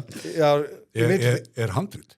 Já, sko, ég er svona þykistur einhvern smá handrit það verður bara hambúrgar þó ég sé ekki að deila því með ykkur þá þykist ég verið með handrit en sko, já, talandi stöðuleika og góður horfur Birgir, þú átt ekki svona húfu? Nei, ég á ekki svona húfu komið tíma að eittast hana? Ég þykk hana með þökkum þannig að þú sólbrunir ekki sumar Ímist tækifæri sko Já. Það er það er dálítið langt síðan ég prófa svona Þetta er það sem vinnur okkar í IT House of Brands var búið til fyrir okkur þessar húfur og margar annað varting gæða vinna í þessu Já, mjög góður að blasi við Ég þakka einilega fyrir þetta að því sögðu þá þetta hvetja allir til að fara inn á þjóðmál.is og kíkja á netverslunum þar það fara dettin gólfur hvaða hverju bara næstu dögum, fylgist þið spennt með IT og refresh helgina Þannig að það er alltaf við mig Já, ég sé það á þér gólfurinn sem þú ert Algjörlega Og svo er þetta að skrá sér líka í þjóðmálastofuna að vera hluti af þessu skemmtilega samfélagi með okkur. Þannig að kíkið þið endilega á það. Síðan meira, allir gestir sem koma þetta fá alltaf gjafir. Það er bara fólki líður vel þegar kemur og líður öllu jafna vel þegar fyrir út. Og það er hlut til... Menn koma aftur og aftur. Já, það er... Eins og Andrés. Já. Og Ég á 48 áritaði myndir af Gísla. Þannig að ég ætla líka að gefa ykkur svona súkkulaði. Já, þetta er nú... Og við erum okkur í nóa. Þetta er eftir kjötið. Mjög vel að þessu staðið hjá þér. Þannig að, og fyrir OCD-emi þá skulum við ræða þessu svona vel. Já, beina línur. En að því sögðu þá er þetta, já, næsta mál. Það var það sem Birgir var að þjóstast á Það var þessi úttöld SA. Já, könnun SA sem er unnið í samstarfi við Þetta er sameiginleg könnun sem að Gallup gerir fyrir Seðlabankann og Samtök atvinnulífsins. Hún er gerð 4 sinnum á ári og það eru spurðir stjórnendur á 400 stærstu fyrirtækjum landsins hvernig þeir lítist á ástandið og horfurnar. Og þarna er greint á milli sem sagt þess sem að menn telja þetta sé núna og vonir þeirra hvernig muni ganga eftir 6 mánuði. Og oftast er hann á þannig að menn eru aðeins bjartsýnni á framtíðina heldur en núverandi ástanda því að við vitum ekki hvernig er og tala nú ekki þegar að menn eru orðin svona svarsinnir þá hljóta þær að vona að skána eitthvað að versningi. Það er auðveldar að svara því þannig. En þarna eins og við sjáum að þessi efnahagsvísitala er komin niður í 14 og þessi kvarði hann er frá 0 og upp í 200 og ef þetta stendur í 100 þá þýðir að jafnmargir svarendur eru jákvæðir á efnahagslífið og eru neikvæðir. Þarna eru þetta komin í 14, það þýðir að það séu alls 5% stjórnenda í atvinnulífi sem að líst vel á stöðuna. Já. Og það er spurt að fleiri þarna eins og hvað menn telja þeir þurfa starfsfólki, hvort að þessi auðvitað er veit að ná í það. Og... Já, sko, 4 stjórnenda telur að starfsfólki muni fækka á næstum missurum. Já. Þannig að og svipa hlutvall telur að þeir munu ekki fjölga. Telja fyrirtæki ekki þurfa fleiri starfsfólk. Þetta er ekki góða fréttir af því að þetta eru auðvitað fólki sem tekur ákvörðun hvort það er ráðið eða ekki. Já. Og það sem meirið, af því að þetta eru stjórnendur, þeir þurfa að geta hort fram í tíman vegna þess að þeir segja sem vita sem er. Uppsögnarfrestur í 3 mánuðir og svo framvegis. Hver er eftirspurnin hjá okkur og það er nú rannsaka líka og menn horfa upp á það að eftirspurnin sé að falla og hún er óþarlega nálæg sem bæði í útflutningsgreinum og þeim sem eru bara starfandi hér innanlands. Þetta segir manni það að svartsýnin hún hefur ekki bara grafið sig, heldur að þeir eru að horfa upp á þetta í tölunum hjá sér, í sölu og í sölubókinu kóðu. Þeir vita sem að þeir þurfa að fara að fækka starfsfólki. Það er hægt að gera það á einhvern nátt bara með því að ráði ekki í staðin fyrir þá sem að hætta að vinsum ástæð. En þannig eru við konum í tölu sem segja mér það með þurfa að fara upp í aktívar uppsagnir. Já, miklu sársauka fyldri það gerir þess. Það er náttúrulega byrjað nú þegar í byggingareiðnaði og við höfum heyrt af uppsagnum hérðan og þaðan. Ég óttast að það sé að fara að aukast og við séum að fara að horfa á nokkru hærri atvinnulífstölur heldur en við verið að gera fram til þessa og hefur nú okkur þótt nógum samt. Já, það er þó við viljum öllu jafn að vera bjartsýnir hér í þjóðmálum að þá er þetta bara svolítið staðan og þetta eru horfurnar hjá og matið hjá, eins og við segi, stjórnendur fyrirtækja, fórstu fólki atvinnulífinu sem að ræður og rekur fólk. Já, og þarna þurfa stjórnvöld og ríkisstjórnin að fara að taka efnahagsástandið alvarlega og þegar ég segi það, þá á ég við að það er að verða ár síðan að samtök atvinnulífsins byrjuðu að veifa sínum rauða fána og segja, hér sjáum við merki að þetta sé að vera þyngra og erfiðara. Eigum við ekki að fara að ræða saman hvernig við getum reynt að laga þetta eitthvað. Og þeir óskuðu eftir í ríkisstjórnina fyrir síðustu áramót, gerða það bréflega strax eftir áramót, að það eru teknar upp 3 viðræður við ríkisstjórnina og verkalýðshreyfinguna hvað þeir getur gert. Ríkisstjórnin hafði ekki fyrir að svara þessu.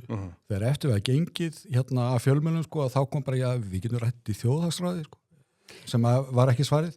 Nei. Og hvað gerir síðan núna 20. maí? Jú, þá loksins gefst ríkisstjórnin upp og segir, já, þetta var kannski rétt hjá okkur, við ættum kannski bara að fara að taka svo spjall. Og svo er það náttúrulega á sama tíma er ríkisstjórnin að vinna eða láta vinna fyrir sig þessa svokölluðu atvinnustefnu sem segir afskaplega lítið þegar að farið er að fletta í gegnum og skera í gegnum slagorðin, má segja Þetta hljómar ekki illa, margt að því sem stendur þarna. En þetta er hins vegar það ekki bara saman með frasana sem Andri frá að tala gefur okkur ekkert rosalega skýra mynda því hvernig ríkisstjórnin ætlar að tækla þetta. Ég skal vera aðeins jákvæður í garð þegar vinnu sem rættist í kringum atvinnustefnuna. Hún er ekki svona að mestuleiti er hún að miskust ekki skaðleg sem hún hefði verið orðið. Nei. Og margt skynsamlega sem að það er sett fram. En það er líka svolítið verið að horfa bara langt fram á veginn það að bæta umgjörðina eins og leiti þannig að hún er ekki að fara að hníka neinu ástandi hér og nú og er ekki ætlað að gera það. Það þarf eitthvað fleira til en á sama tíma þá hefur ríkisstjórnin ekki viljað hlusta á neitt sem hefur varað við að útgjaldahækkun að hún getur verið hættuleg hún hefur hækka skatta og með áform að hækka skatta meira, þvert á öll loforðin sko. Og hefur ekki hlustað mikið á gagnrýnisrættir í þeim öfnum, það bara satt það nót til. Já, og alveg svona furðuleg afstaða, ymmit núna þegar að sko atvinnulífið þarf að heyra eitthvað annað. Það hefur verið talað að það er létta á reglubyrði og annars slíkt. Við vitum hins vegar sem að það gerist ákaflega hægt. Það er vissulega hlutir sem að eru jákvæðir, ég menna jafnlaunavottuninni að henni var mestu hrundið og eitthvað svona. Það eru alveg ljósi punktar í þessu hjá þeim sko. Og til dæmis sko ýmsalaga breytingar sem Jóhann Páll hefur verið að beita sig fyrir í umhverfisráðuneytinu sýnist mér vera í mjög rétta átt og mjög í samræmi við það sem maður hefur svo sem, og ég verið að tala og margir fleiri í þinginu í ár eftir ár sko. Er þú að gangi samfélkinguna Jóhann Páll í Sjálfstæðisflokknum? Nei, ég held að Jóhann Páll hafi nú færst nær mér heldur en ég honum ef hættir að segja sem svo. Við sáum að viðskiptaráðherranum út þetta á störum ríkisstjórnar eftir hann þingfundur og Jóhann Páll kom nú best út úr þeirri. Já, ég meina svo bara... Hann hefur líka orðið svolítið úr verki. Já, hann hefur náðað hrinda í framkvæmd sko ýmsum áformum með einföldun í leyfisveitingaferli og ýmislegt svona sem sko þeir sem hafa verið háðir því kerfi hafa kvartað undan í 20 ár sko. Þannig að og í raun og veru því miður breytingarnar sem hafa átt sér stað á þessu tímabili þessum síðustu 20 árum hafa flestar verið til þess að auka flækjustigið en ekki minnka það. Þannig að það ber auðvitað að fagna því þegar að menn stíga einhver alvöru skref í því að reyna að einfalda þetta fækka eða draga úr tvíverknaði og bara minnka þessa sko stofnanalegu flækju sem er alveg gríðarlega kostnaðarsöm fyrir þá sem ætla að fara í framkvæmdir. Þar held ég að Jóhann Páll hafi líka haft eitt ákveðið forskot á kollega sinna í ríkisstjórninni sem var að það voru að mörguleyti augljósari markmið sem að þurfti að ná, mælanlegri markmið. Ég meina, þið muni eftir því, það er 2 ár síðan menn voru að tala hér orkukreppu, menn vissu hvar að krefti. Þannig að hann gat farið í það, menn sá líka hvernig síðasta ríkisstjórn lenti í tómum vandræðum vegna þess að annars vegar varstu með sko, sjálfstæðismennina sem að vildu virkja meira og framsóknarmenn voru svo sem alveg með þeim í því. En VG var hins vegar geðklófa vegna þess að annars vegar má ekki gleyma því sko að Vinstri grænir voru eins og deildi í landvernd eða öfugt, maður mann ekki hvort var og voru til skiptis að tala um landvernd. Formar landvernd var nú það voru mjög stuttarbáliðir þar á milli.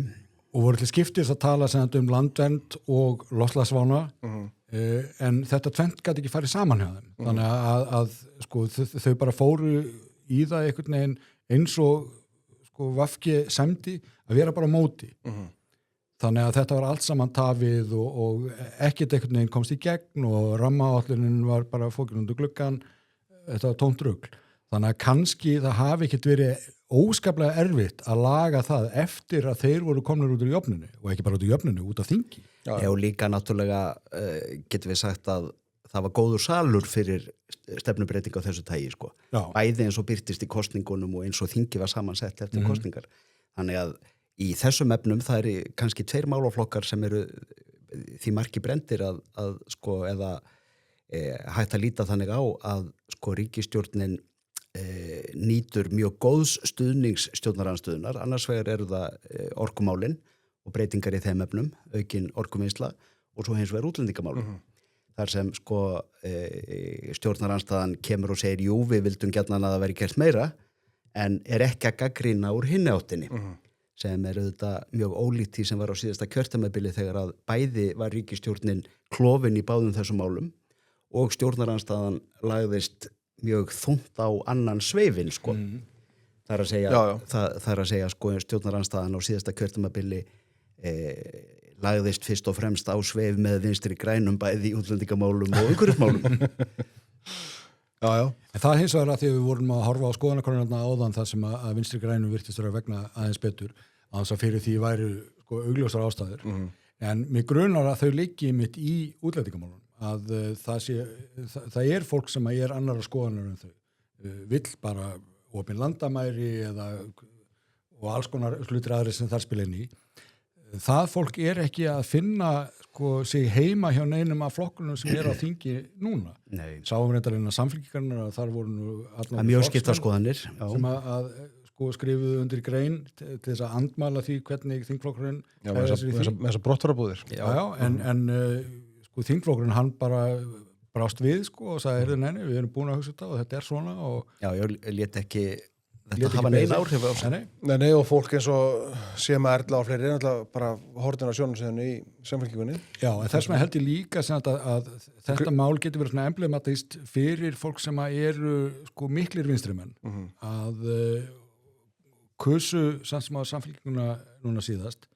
Sömuleyti taktíst. Já, en einhverju hlutu þeirra sjálfsagt að segja við sjálfsög núna, það þarf að vera aðhald frá vinstri sko, fyrir samfélkinguna og það ekki til staða núna. Við verðum að gera eitthvað í því vegna þess að alvöru vinstri menn fá greinilega ekkert pláss innan samfélkingunar. Ég meina, sko, Dagur B. Eggertsson kannski andsnúðin Kristrún og honum en hann sko einhver brjálaður kommunisti? Nei, nei. Þeir eru ekkert á ósvipuðum slóðum hugsa ég í mörgum álum sko.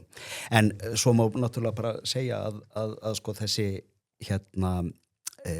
staða í þinginu náttúrulega sérstök að því leiti að á tíma þegar samfélkingin tók meðvitaða ákvörðunum að færa sig til hægri, allavega í orðræðunni, að þá voru þeir flokkar sem skipuðu sér vinstramegin við samfélkinguna, þeir duttu út, áttu greinilega ekki mikið hljóngrunn og dreifðu kröftunum, það náttúrulega verður að horfa á hvort vekja. En síðan leiðir það til þess að menn eins og ég sko horfi á þingið og hugsa að það vantar nú kannski einhvern þarna sem segir heyrðu, eigum við aðeins að staldra við út frá náttúru Íslands eða umhverfinu, verðum við ekki aðeins að hægja á okkur ég meina vegna þess að bara sú umræða þetta nöðsynleg sko. Jú, en þú ert að kalla því að alabalætir komið aftur? Já, nei, ég menna, ég saknaði þér þetta svolítið. Ég minni hins vegar á það að sko áður en að sko loftslagsþvælanur byrjaði að þar sem að bara mátti ekki sko ræða nokkuð hlut aðeins að taka sérstakt tillit til þess og röksendunar miskoðar. Þá var það nú sem að þannig að náttúruvernd var mörgum hjartans mál og ég minn nú bara á og enn og ég minn nú bara á bara skógræktina sem að tengdi sko lýðveldastofnunina miklu leyti og mjög sterkar tilfinningar í þeim efnum. Það voru víðast í Evrópu voru það íhaldsflokkar sem að voru sko nátengdir þessum málum og íhaldsmenn í Bretlandi sko conservatives þeir eru verndunarsinnar og þeir sögðu sko það snýst líka náttúruna gagvart eimirju iðnaðarborgarna og eitthvað svona. Afið þinn var nú mikill náttúrunauta sinni innan Sjálfstæðisflokksins. Einmitt, Eysteinn Jónsson í Framsókn og þeir voru víða sko. Og þetta, en eins og ég segi, það kannski í dag þannig að það vantar einhverja svona rattir í þingið. Já. Það þú ekki bara að taka þér að gerast formað skortafélagsins og setjast á þingátt? Nei, það nú svona annaðallega skap. Það myndir alveg ekki aðdeglu, Birgir myndi bara bóða aftur frambóð hérna í þetta. Já, ég ekki bóða kostinga fyrst. Sjáum hvað gerist, við erum bara búin með 1/3 hættinum. Herðu, við tölum stöðuleika og horfur og allt þetta. Algjör útúrtur. Við eigum góða vini í köfunarþjónustunni. Sem og þeir ekkert með einhver algjörðu auðlýsingu hér heldur, bara ég sá var að keyra daginn og sá þennan bíl koma heim seint kvöld, getur við stækkað þessa myndstrákar þeir sem eru að horfa á YouTube, þeir sjá stóra mynd af pallbíl með stóran gummibát í eftirdrægi, þetta köfunarþjónustan, þetta menn að ljúka vinnundunum, löngu vinnundegi vantarlega. Þannig að ég vildi bara hendur sinn og bara gefa þeim sjátt eins og unga fólki segir. Eðlilega, já. Okkar bestu menn þar. Ég með sem er derhúið frá þeim líka. Þeir eru með bestu derhúðana bara. Já, áttu svona eða? Já, græna. Já, ok. Mjög hrifin að henni. Þú kannski labbar út bara með 2 derhúður. Jafnvel. Þú ferður á 0 í 2. Ekki sagt að menn þurfa að hafa marga hatta? Jú. Til þess að geta brugðið sér í alls konar mismunandi hlutverk. Ég á marga hatta og það maður þennan og ég að safna mig fyrir pallbíl svo ég geti verið með nótar. Já. Verið eins og þeir, þú sækir fyrirmyndan hókað alveg svo Kýr Starmur innblástu Kristunar þá er köfurþjónustan innblástu þinn. Þannig að við sjáum þig hérna næst í froskmannabúningi. Ég ætla að lesa Guðberg Bergson fyrst. Sko, ég vil langar rétt að staldra við viðtal sem var tekið við Kristrúnu Frostdóttur í Íslandi í dag núna í vikunni. Það sem Elisabeth Inga Sigurðardóttir sem að mér bara standa sér vel í viðtalinu, tók þetta áhverju viðtal við hana. Ég ætla ekki að fara að krifja þetta viðtal í þaula. Það getur enda verið góður drykkjuleikur fyrir einhverjir í stuði, einhver útilegu sumar að taka sopa í hvers skipti sem að Kristrún segi kerfi, eða breyta kerfum. Já. Hún talaði alltaf samfélagi eins og kerfi. Það getur verið áhugavert. Sko, áður en leikra haldið, þá var ég nú bara að skjóta því inn að ég talaði við eitt fremsta tískublaðamann landsins sem sagði mig það að í þessu viðtali hefði það verið athyglisverðast að Kristrún hefði verið að frumsýna nýtt hár. Nýja hárgreiðslu. Já. Meiri sé, ég tók eftir því. Það var minn næsti punktur. En sko, það er eitt sem hún segir samt í lokin og Elisabeth Inga gengur hartaðinni varandi skattumræði, þú veist, og bendir á það að það búið að hækka hér skattatöluvert frá því að þessi ríkisstjórn tók við, bendir á það sem réttir og við höfum fjallað áðurum hér að skattahækkanir, ríkisstjórnin vill ekki tala skattahækkanir, þau kallu öllum öðrum nöfnum, leiðréttingar og breytingakerfum og alls konar. Og hún spyr þetta og Kristrún svarar hérna, svo ég hafi nú beint eftir henni og Elisabeth Inga spyr hana af hverju viðurkenna þau ekki að þau séu að hækka skatta. Mjög eðlileg spurning á þessa ríkisstjórn, þannig að forsvarsvara. Og hún segir að því að við erum ekki að hækka skatta, Elisabeth, tökum nafnið hennar. Við erum ekki að hækka virðisaukaskatt nema reynda við erum að hækka eða taka ívilnun og lægra skattþrepi á baðlán í landinu og svo setni viðtalinu fyrir að útskýra það að baðlán hafi notið rauninni afsláttar af virðisaukaskatti sem er náttúrulega þvæla. Síðan segir hann við erum ekki að hækka tekjuskatt á íslenskar almenning, við erum ekki að hækka tekjuskatt á lögaðila í landinu sem er ekki rétt, það er búið að hækka skatta á lögaðila til dæmis með veiðigjöldunum. Þannig að þó að þetta sé ekki tekjuskattur. Þannig að þú veist leikur á orðum, orðhengir sáttur. Leikur á orðum og það að því þú varst að nefna samkvæmsleik þá náttúrulega verður það svona í lok þessa kjörtumabils þálti gaman að taka saman einmitt hversu mörg heiti ríkisstjórnin hefur valið alls konar skattahækkunum sko. Já. Það er auðvitað þannig að þú breytir lögum og það leiðir til þess að gjaldandinn borgar hærri skatta, það verður það skattahækkun. Það er sama hvernig þú matreiðir það sko. En það er líka eins og sko Arna Lára viðurkenndi daginn. Það verður nóg til og það yrði sótt meira. Já. Og þetta... Arna Lára er þingmaður samfélkingarna og formaður efnahags- og viðskiptanefndar. Og sko hún gerði þetta nú á fundi með SFF, samtökum fyrirtækja í fjármálaþjónustu, segja bankarnir það bil, og gaf til kynna að það yrði meira sótt þangað af því að þeir ættu peningin. Og þá bara beini til hlustund og áhorfenda þjóðmála hverjir haldið á endanum munu nú borga það sko. Það eru náttúrulega bara viðskiptavinir, þeir sem eru að borga á lánum. Þannig að þetta getur nú endað á því að hækka vexti sko, en látum það eiga sig. Ríkisstjórnin fer af stað og samþykir fjármálaáætlun núna daginn sem bara stenst ekki. Forsendurnar eru brostnar. Og það veit að það allir. Meira þess að Kristrún viðurkenndi að það væri þannig með þeim sko ótrúlega hætti í þinginu sá hann, nei, þessi fjármálaáætlun er alls ekki röng. En forsendurnar, það er brugðustokkur. Það er bara ok. Vannst þetta forsendurnar. Og svo einkennilega ákvörðun er tekin af hálfu ríkisstjórnarinnar að samþykja fjármálaáætlunina óbreyta þrátt fyrir allir viti að þessi forsendurnar séu í raun og veru brostnar og niðurstaðan verði þar á leiðandi röng. Vegna þess og það er rökstutt með því að hún gangi upp miða við gömlu forsendurnar. Ég næ ekki neinu sambandi við þetta en ég man eftir svona nördum í skóla sem sérstaklega svona starffræði nördum sem gátu fest sig í einhverju svona gáfu sér rangar forsendur og drógu alveg hárréttar álíktanir af þessum röngu forsendum en auðvitað var niðurstaðan röng. Já, en vandinn er sá að svo mun hausta og þá þarf að láta þessa reikninga stemma. Já, þá koma fjárlögu næsta ár sem verður dálítið handleggur að koma saman. Og það verður ekki gert öðruvíð sem að skera mjög hraustlega niður í ríkisrekstri og ekki halda niður í einhver andana með það. Eða þá að auka tekjur ríkisins með einhverjum hætti. Eða auka aðhald á tekjuhlið eins og er eitt frasa. Já, það er búið að vísa veginum að það verði hækkaði skattar vegna þess að öðruvísi gengur þetta ekki upp. Það er ekki að fara að hlaupa á snærið eða sko ríkissjóður mun ekki óvænt fá hærri tekjur heldur en búist var við. Þetta verður gert öðruvísi. Hvernig ætlaði að útskýra það þá?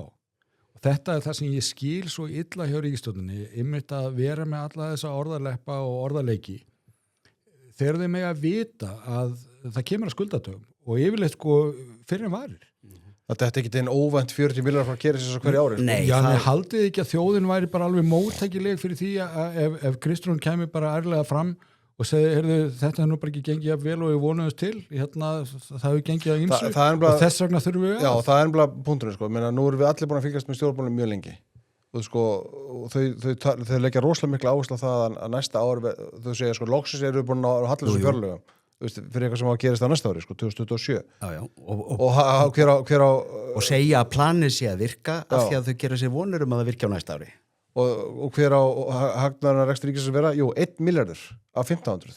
Það er eiginlega allra fórstuðbendið þess að þetta mun enga veginn standast og það þarf eitthvað kraftverk til að láta það standast. Ég veistu að ég talaði við Hörð Ægisson vinn okkar í fyrirviku og hann skildi ekkit í þessu og fannst þetta allt mjög duluvelt og enginlegt og kom með þá tilgáttu sennilegasta að ríkisstjórnin hefðu öll einhvern veginn bara dottið ofin í það að lesa sjálfshjálparbókina The Secret. Já, það er svolítið. Já, við verðum að secreta sig. Já, sem kom hér út rétt fyrir hrun. Ég bara minni ykkur það. Hún kom út rétt fyrir hrun.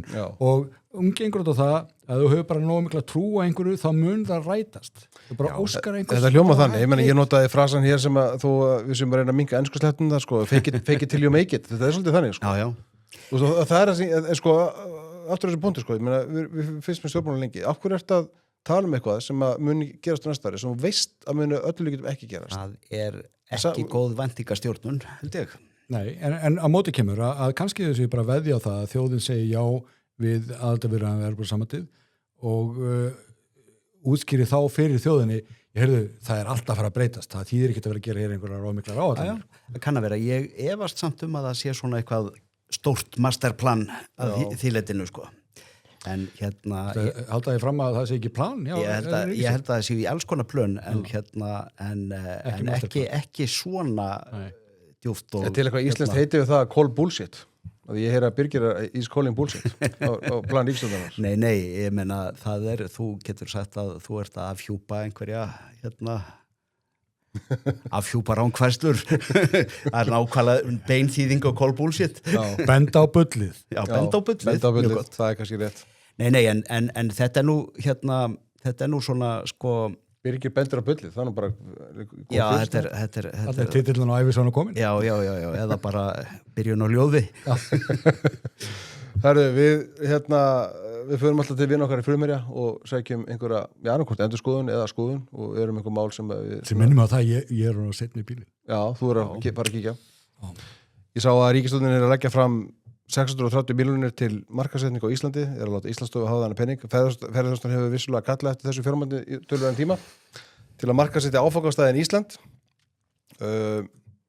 Við talsmenn lægri ríkisútgjalda eru náttúrulega með blenda tilfinningar þessu, þó við viljum ferðarþjónustunni allt í besta, þá hef ég ákveðnar efasemdir þetta framlag.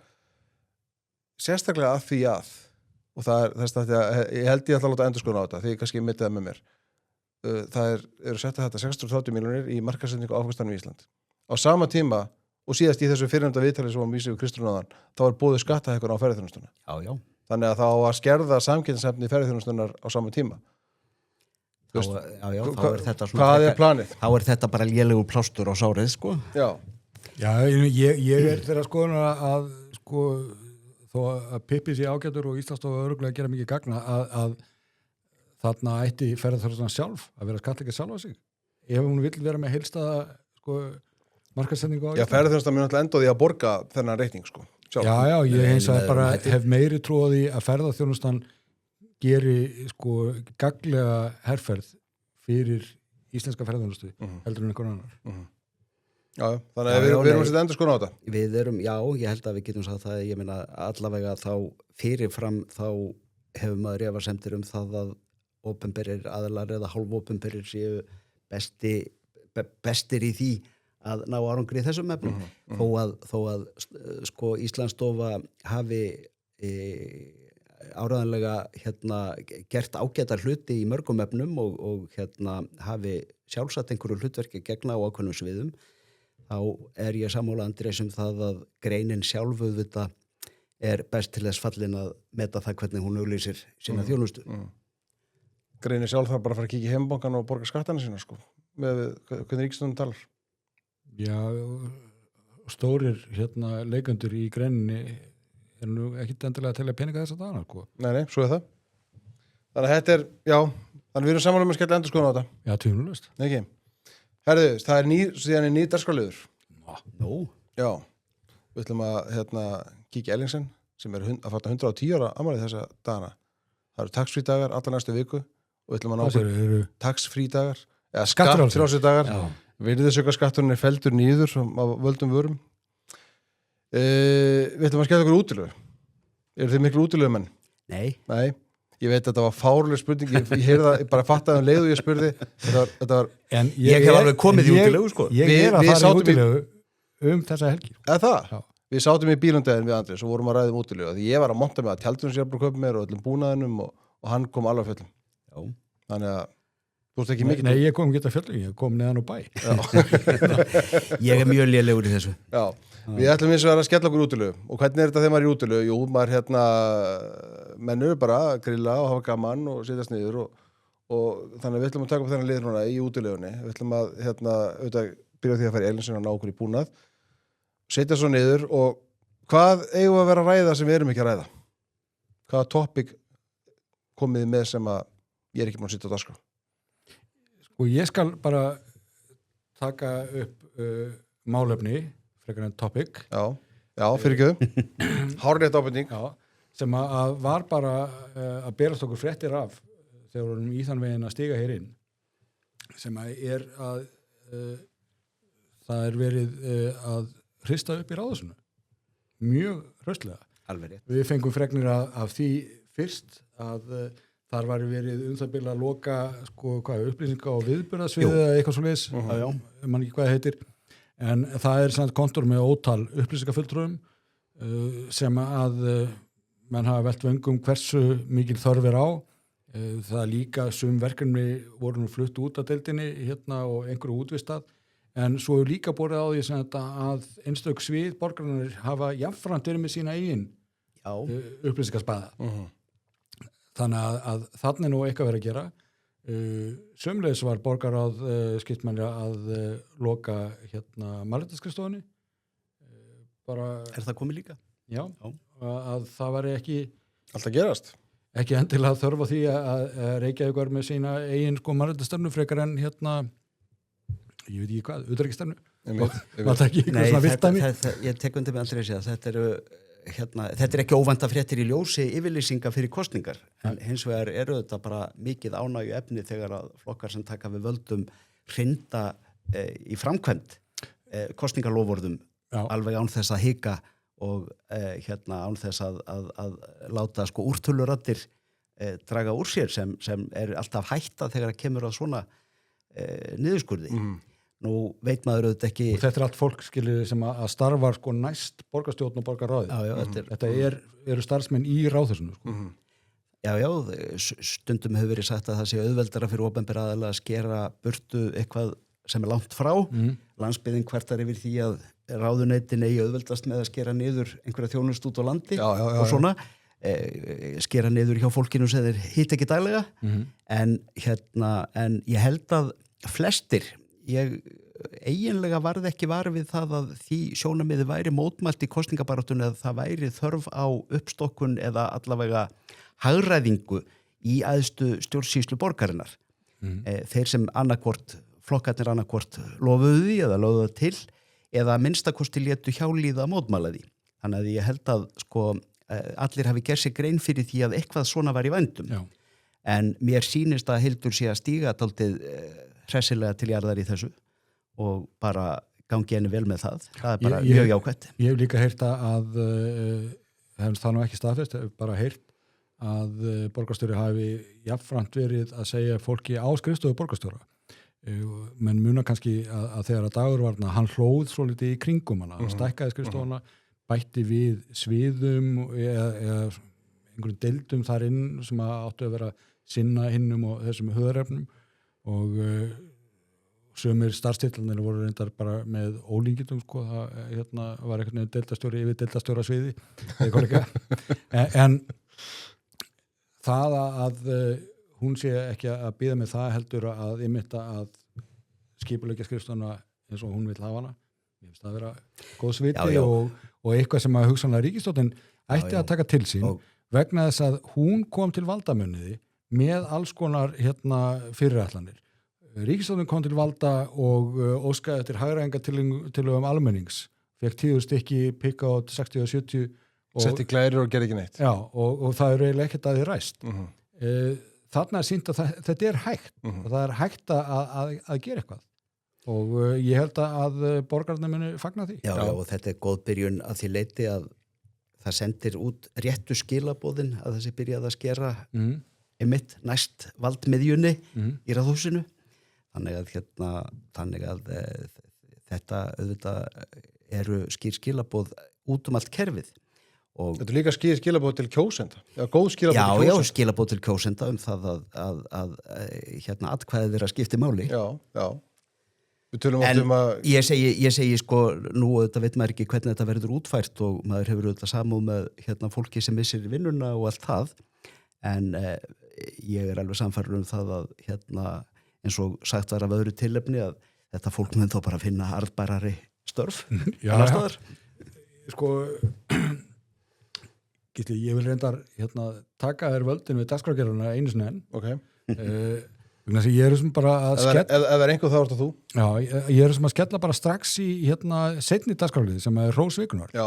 Ég ætla að hrósa borgarstjóra, ég ætla að hrósa Hildi Björnsdóttur fyrir að hafa látið skara skriða svo snemma. Ég meina, hún er búin að taka við völdum.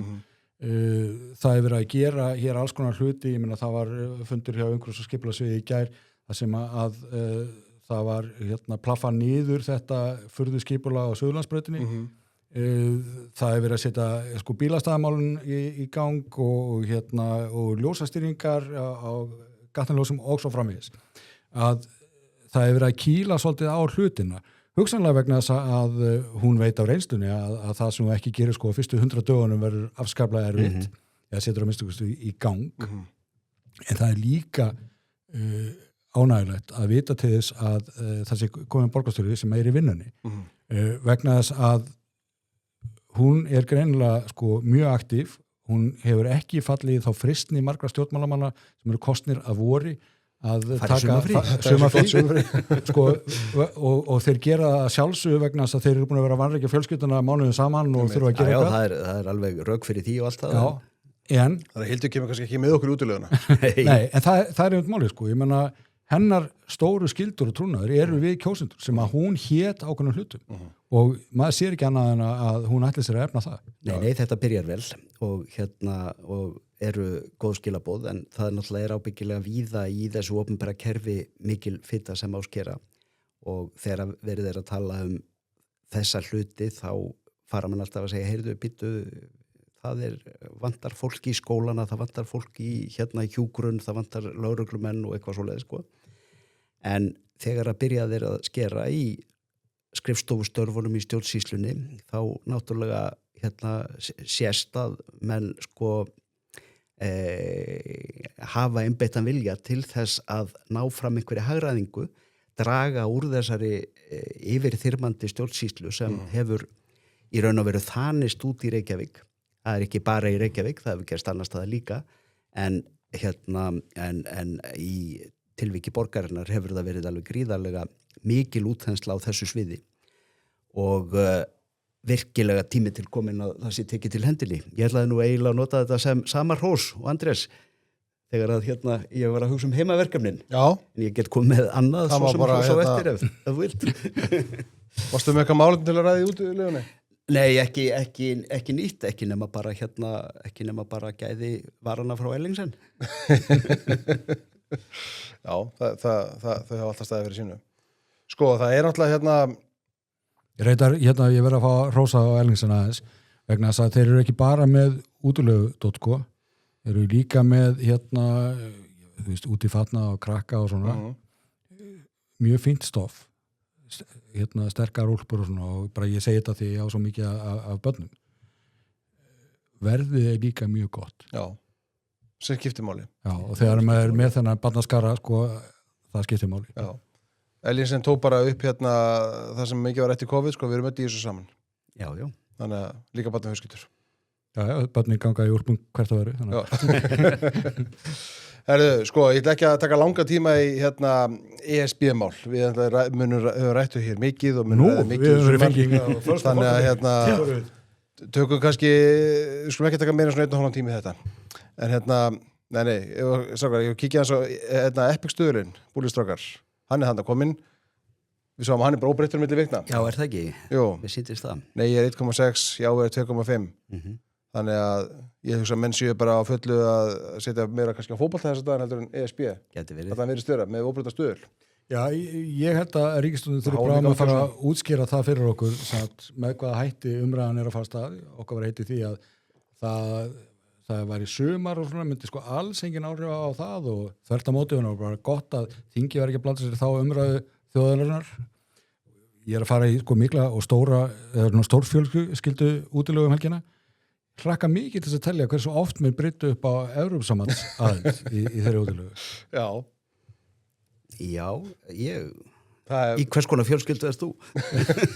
og hún er þetta mjög blönduð Já, en ég segi svona ég hefði haldið að þetta kemur upp við sáum Ég held að menn verið meira að boltan og Jú, það er enda rétt nýja bæjarstjórinn í Hafnarfirði eitthvað Það svona er enda rétt Þetta er mikið Hafnarfirðarslækti sem já, þið þekki hann nú aðeins Þóruð Eilítið. Þórðarsson Já, þannig að hérna fá hann kannski þáttinn Já, það er hægt að tjónlaust tala við hann tíma hann er örugglega að horfa núna að fylgast með hvernig þér gengur Jú. og meta þá svona hvort hann muni koma Hann náttúrulega hérna er ekki áhættusækin þannig að hérna hann hugsar þetta vel Hefur plan B og plan C já, varaplan Ég fekk hann eins og vita til mín málumni Grænlands já og alltaf starfaði fyrir Vestnorrænaráðið mjög lengi árum saman þannig að sko ef ykkur þrýtur umræðefni hér þá bara snýrðu talana Grænlandi já, þú verður með 8 tíma þátt já, tökum bara seríu Já. það er hérna, við þurfum að fara að skella okkur aftur til Grænlands langt sem ég komið þangað kíkja á vin okkar í Amorg þannig það er, herðu, við sáum að núna í vikunni að þá skrifaði Hannes Pétursson skáld grein langa grein á Vísi hvað er hann orðinn gamall? 95 ára 95 ára? held ég. 94 held ég. Já, hann er allavega á þeim aldri rúmlega 90 hann skrifaði langa grein á Vísi þar sem að fyrir hörðum höndum hérna, fyrir hörðum orðum hérna svokölluðu neysina eða það sem hann kallar neysina og heift þeirra og sakar þá fór einmitt beint í það sko en að þeir sem að tölu fyrir neyinu væri fullir einhverju heift og notuðu stór orð og allt þetta fullyrðinga ruslið markað beisku hadri í garð Evrópusambandsins akkurat, það er svo vitnað sér beint í þessu grein Já, nei, þetta var basically þetta var í grunninn innihald greinarinnar Já, engin efnislega atriðu ekki neitt Nei, ég er sammálaður með það þetta var vel orðuð grein af hálfu skáldsins hann kemur vel orðum af hugsun sinni já en hins vegar er hún ekki sko, hún er efnisrýr ef maður er að leita röksemdum fyrir því að Ísland eigi að gangi í Evrópusambandið eða að fólk eigi að segja já við spurningunni sem er lögð fyrir þjóðaratkvæðagreiðslunni í haust Ég skal nú vera aðeins harðar í gagnrýni minni á Hannes Ég þykki vænt Hannes sem skáld og sama hér og hann var vinur föður minns og allt gott það að segja og ágætt að sjá að hvað hann heldur ennþá vel á penna því að greinin er vel stíluð en það ef þú ert að leita að samskonar stíl og Magnús Heitin Kjartansson beitti á síðan þjóðlands á sínum tíma það sem að þetta er frekar skömmótt nema hvað Magnús hann gætti þess æmurlega að vera gamansamur líka og það hins vegar vantar elitið í þessa grein verst er þó það að miðað við það sem að Hannes hefur þarna að segja þá skrifa hann þetta í alveg fáralega löngu máli. Magnús Kjartansson kunni einmitt að aga sig að huglit til að þetta var stutt og gagnort. Hannes hefur ýmislegt að athuga við þá sem eru andsnúnir aðalda Evrópusambandinu og gott og vel, ég meina skoðanir það eru skiptar, en hann aðalega að skamma þá, hann ekki að leggja til við röksendirnar eða neitt slíkt, það bara þetta sé alveg ferlegt fólk. Já, og þetta gamalkunnug aðferð þetta og við skulum segja sem svo sko að þó að þetta sé betur stílað en margt sem við sjáum á samfélagsmiðlum þá þetta alveg af sama tægi að þú ert að ráðast á mannin sem þú ert að tala við en ekki rökinans. En sko þetta sé betur stílað en margt sem við sjáum á samfélagsmiðlum, það ekki hátt viðmið. Nei, og reyndar sko almennt talað þá hefur sko þessi umræða sem þó hefur átt sér stað Evrópumálinu þetta á samfélagsmiðlum verið rosalega mikið í fullyrðingastíl og ofboðslega mikið stórirði, menn að reyna að beita stóru sleggjunni hver á annan en fara mjög grunnt í röksendaferðslu. En jásinnar voru alveg hímilífandi með grein. Já. Aldrei lesið af góða grein. Það bara fólk hefur skipað sér í lið. Já. Það alveg skiljanlegt og eðlilegt. Mér fannst þetta skrítið hvað sumir sko fóru svona mikið á eftir hinnu sama að segja sko, já, nú aldrei tækja þess að hýja fólk. En sko, hvernig að vinna fólk á sitt band með því? Bara með því að hýja á anstæðingin. Mér finnst það mitt vanta viðreisnar yfirleiti sem að við höfum nefnt á. Já, sko, ég þekki viðreisnar fólk sem eru einlegar Evrópusinnar og eru til í að fara í rökræðum það og bara, það finnst mér gott. En mér finnst allt of mikið ymmit bera á því að fólk búið að skipa sér í liðið og það ætlar ekki að láta sig, en ég sé ekki það að Evrópusambandssinarnir sé að gefa sér fram til þess að útskýra fyrir okkur. Hvers vegna við ættum að ganga Evrópusambandi? Hvað sé unnið með því?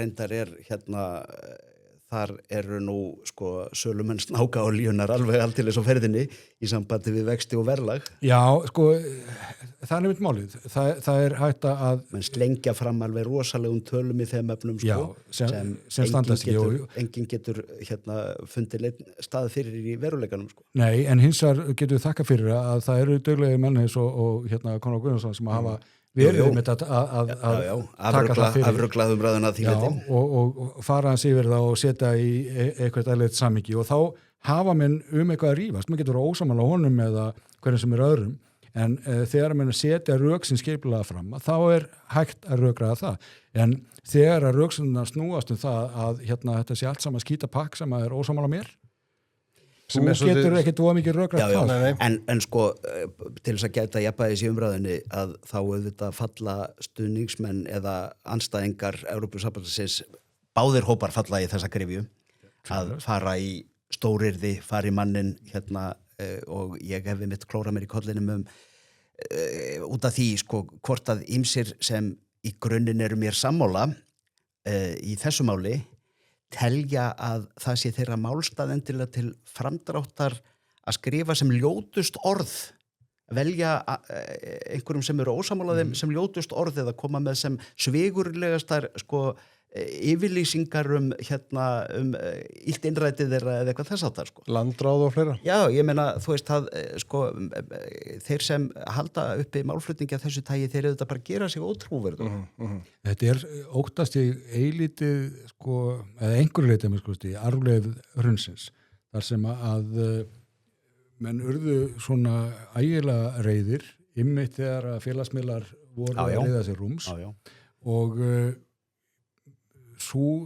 sá stíllinn, hann hefur aldrei almennilega dalað, menn róuðust eitthvað en þarna komið svona stórt deiluefni sem tilfinningaþrungið mjög tilfinningaþrungið og þá láta menn bara gossa. En setjum okkur í spór andstæðings aðildar Íslands að Evrópusambandinu sko erfitt sem það nú ef við setjum okkur í þau spór vinn ég einhverja á mitt band með því að kalla Þorgeiri Katrín einhverjum ljótum nöfnum einhver sem samfærist, einhver sem fer yfir víglínuna út af því bara einhver sem hefur mjög mikið í nöfnu hana fyrir ég meina, skiljiði mig sko, það er engin að skipta skoðun út af því það er engin, menn ekki að sko gera málstað sinn neitt gagn með einhverjum svona yfirþyrmandi og sama náttúrulega sko á hinkantinn þegar að menn segja ég vilt ekki bara fara aftur í moldarkofana því að maður vill ekki fara í Evrópusambandið. Veitu, hvað rugl þetta? Sama fólk og vil draga mann í útilegu. Ég ætlaði einmitt að fara að tengja svona amperstöð heim til Konráðs. Ég var búin að ætla að fara að gera það því að hann náttúrulega þarf að vera vantarlega, hann mjög duglegur að vera leiðrétta þær mýtur sem eru skrifaðar og sagðar vexti, matvælaverð og fleira eins og þið segir sem að setja sig mjög vel inn í þetta og rökstuðu sig mál mjög vel. Þannig að ég ætlaði að fara með svona amperstöð til hans og bara þannig að hann væri með góða hlæðst í allt sumar. Það er ekki nöðslegt. Þú ert svo góð manneskja, Gísli. Ég er góð manneskja og stundum sumir segja betur en aðrir. Já. En þú veist, ég segi það ekki sjálfur en sko, og hófærðin hefur alltaf verið þinn helsti kostur. Já, heldur betur. Sko, ég sá bara núna í vikunum var Konráð að skrifa og leiðir þetta bara nokkra mýtur. Það er einhver áherslupunktasrákar sem er langar til að bara fara yfir. Ég hvet fólk bara til að kíkja inn á Google bara Konráð Guðjónsson og það er Substack síða sem hann er með. Og hann bara að leiðir þetta hluti eins og þú veist, það er ekkert sem bendi þess að þessu auðveldar eignast húsnæði í ESB þó öðru hafi verið haldið fram hér síðustu daga og vikur. Og matvælaverð í Finnlandi og Svíþjóð lækkaði ekki nærri því 25-30% við inngöngu þessar ríkja í ESB. Það er aðrir hluti sem komum þar að. Og Evrópski seðlabanki mun ekki lána okkur lægri vöxtum eins og Helga Vala Helgadóttir hér fram. Hvaðan kom sú þvæla? En af hverju er engin fjölmiðill búin að spyrja Katrínu Ólafsdóttur út í þessu ummæli? Af því hún vittar sko í Katrínu Ólafsdóttur einhvern veginn hendir henni fyrir rútuna sko. Helga Vala hlýtur að hafa misskilnað. Nei, þetta verið eitthvað skólast til. Ég held að þetta er mjög í huga Katrín hafa sagt það. Þannig að það er alls konar svona mýtur og sumar er kannski fer svolítið í þetta. Það farið það allt saman. Þannig að við bara sendum Konráð okkar bestu kveður. Heldur betur og Svo er þetta já, fyrir ekki. Sko eitt í þessu að því að þarna eru ýmsar röksendir sem að ætti að ræða og þarf að ræða þegar að menn setja eitthvað fram að það sé einhver sérstakur ávinningur með því að ganga Evrópusambandið þá hlýtur að með að taka allir kostana og fara í það. En þarna kemur þó fleira við sögu vegna þess að mér hefur fundist sko þegar fólk er að tala já það hlýtur að vera hagsmunum að hverju sinni sem hvað við viljum gera. Ég er ekki sammála því. Ég segi byrja augnablik nennunni þegar að ég segist vera hlindur sjálfstæði Íslands, þá meina ég það. Fyrir sjálfstæðismenn er þetta ekki neitt erfitt, það bara stendur í nafninu hvað er standa í því. Það að það eigi sér stað eitthvað hagsmunamatt, hvað þýðir það? Það er bara að sé eitthvað Excel-skjal, þar sem að ef hagvöxturinn teka svona og gengi þangað og þetta í hináttina, að þá allt í nú geti bara runnið upp svo stund að það sé sjálfstætt að ganga Evrópusambandið. Ég segi nei, ég vil ekki setja verðmiða á það. Nei, það er náttúrulega líka bara ógerlegt þegar þú ert að horfa til óvissar framtíðar. Sko, þú getur gefið þér alls konar forsendur og spáð út frá þeim en hins vegar þá veistu ekkert hvernig framtíðin verður. Og þá einmitt kemur að þessari spurningu sem Andrés veltir upp sko. Viltu að við séum í stöðu til þess að taka ákvörðun það sjálf hér á Íslandi, hvernig við bregðumst við aðstæðum, hvaða stefnu við tökum, eða viljum við vera háðir öðrum það. Það er grunn spurningin sko. Ekki hvort að menn fá pitsu með afslætti. Já. Og að því að við vorum að halda upp á júni fyrir skömmu og geta mann líka velti fyrir sér hver er reynsla Íslandika af því að stóla á aðra það sko. Að Ísland hefur lengstan aldur verið undir erlendu konungum og það var jafnframt niðurlæginga skeið þjóðarinnar ekki vegna þess að þessir erlendu konungar var að pína landslið heldur var miklu frekar hitt að þeir vanræktu Ísland þetta bara var of langt í burtu og einhvern veginn var það ekki þannig að jafnvel í skilji móðuharðundunum þegar að bara fólk var að drepast í hrönnum og við erum bara að tala um stóran hluta þjóðarinnar Dönur lág ekki á að gera í því vegna það var bara ýmis önnur vandamál sem þeir voru að hugsa Já. Haldið það að vera eitthvað öðruvísi í Brussel ef eitthvað bjátar á hér tala ekki þeir eitthvað minna bara eins og ef Íslandikar hafa áhyggjur af því að þorstofnin sé að minnka haldið að Brussel muni einhverju fara að hnika til sjávarútvegsstefnu út af því bara að láta ykkur dreyma bara ekki vera að gerast Nei, þetta verður sumari fyrir þetta að mörg leiti. Sumari fyrir þetta Útilegur og ESB. og svo hvernig sem þessi kosning í haust fer þá er umræður ekkert lokið. Nei, Ég meina við bara gerum okkur grein fyrir því að ef svari verður já hjá meiri hluta kjósenda í haust þá erum við að fara inn í margra ára tímabil þar sem þessi mál verða stanslaust á dagskrá og stöðugt í deilum vegna þess að aðildar umsókn og aðildarferli að Evrópusambandinu er auðvitað ekki bara eitthvað þú ítir ekki bara á play á einhverju vél og það fer einhver ferill af stað sem virkar sjálfvirt. Þetta kallar á ákvarðanir á vettvangi ríkisstjórnar, á vettvangi alþingis, jafn óðum eftir því sem ferlinu vindur fram. Menn þurfa að samþykja samningsafstöðu til einstakra málaflokka, menn þurfa að samþykja breytingar sem verða til þess að koma til móts við einhver opnunarskilyrði varðandi einstaka kafla, menn þurfa að samþykja lokaköflum og svo framvegis. Það er alltaf, þetta er ekki bara þannig að eitthvað ferli sé sett að stað og svo eftir 2 ár eða 3 ár þá komið bara út einhver pappír sem menn geta þá, eins og þeir segja, skoðað og metið hvort þeim líst á eða ekki.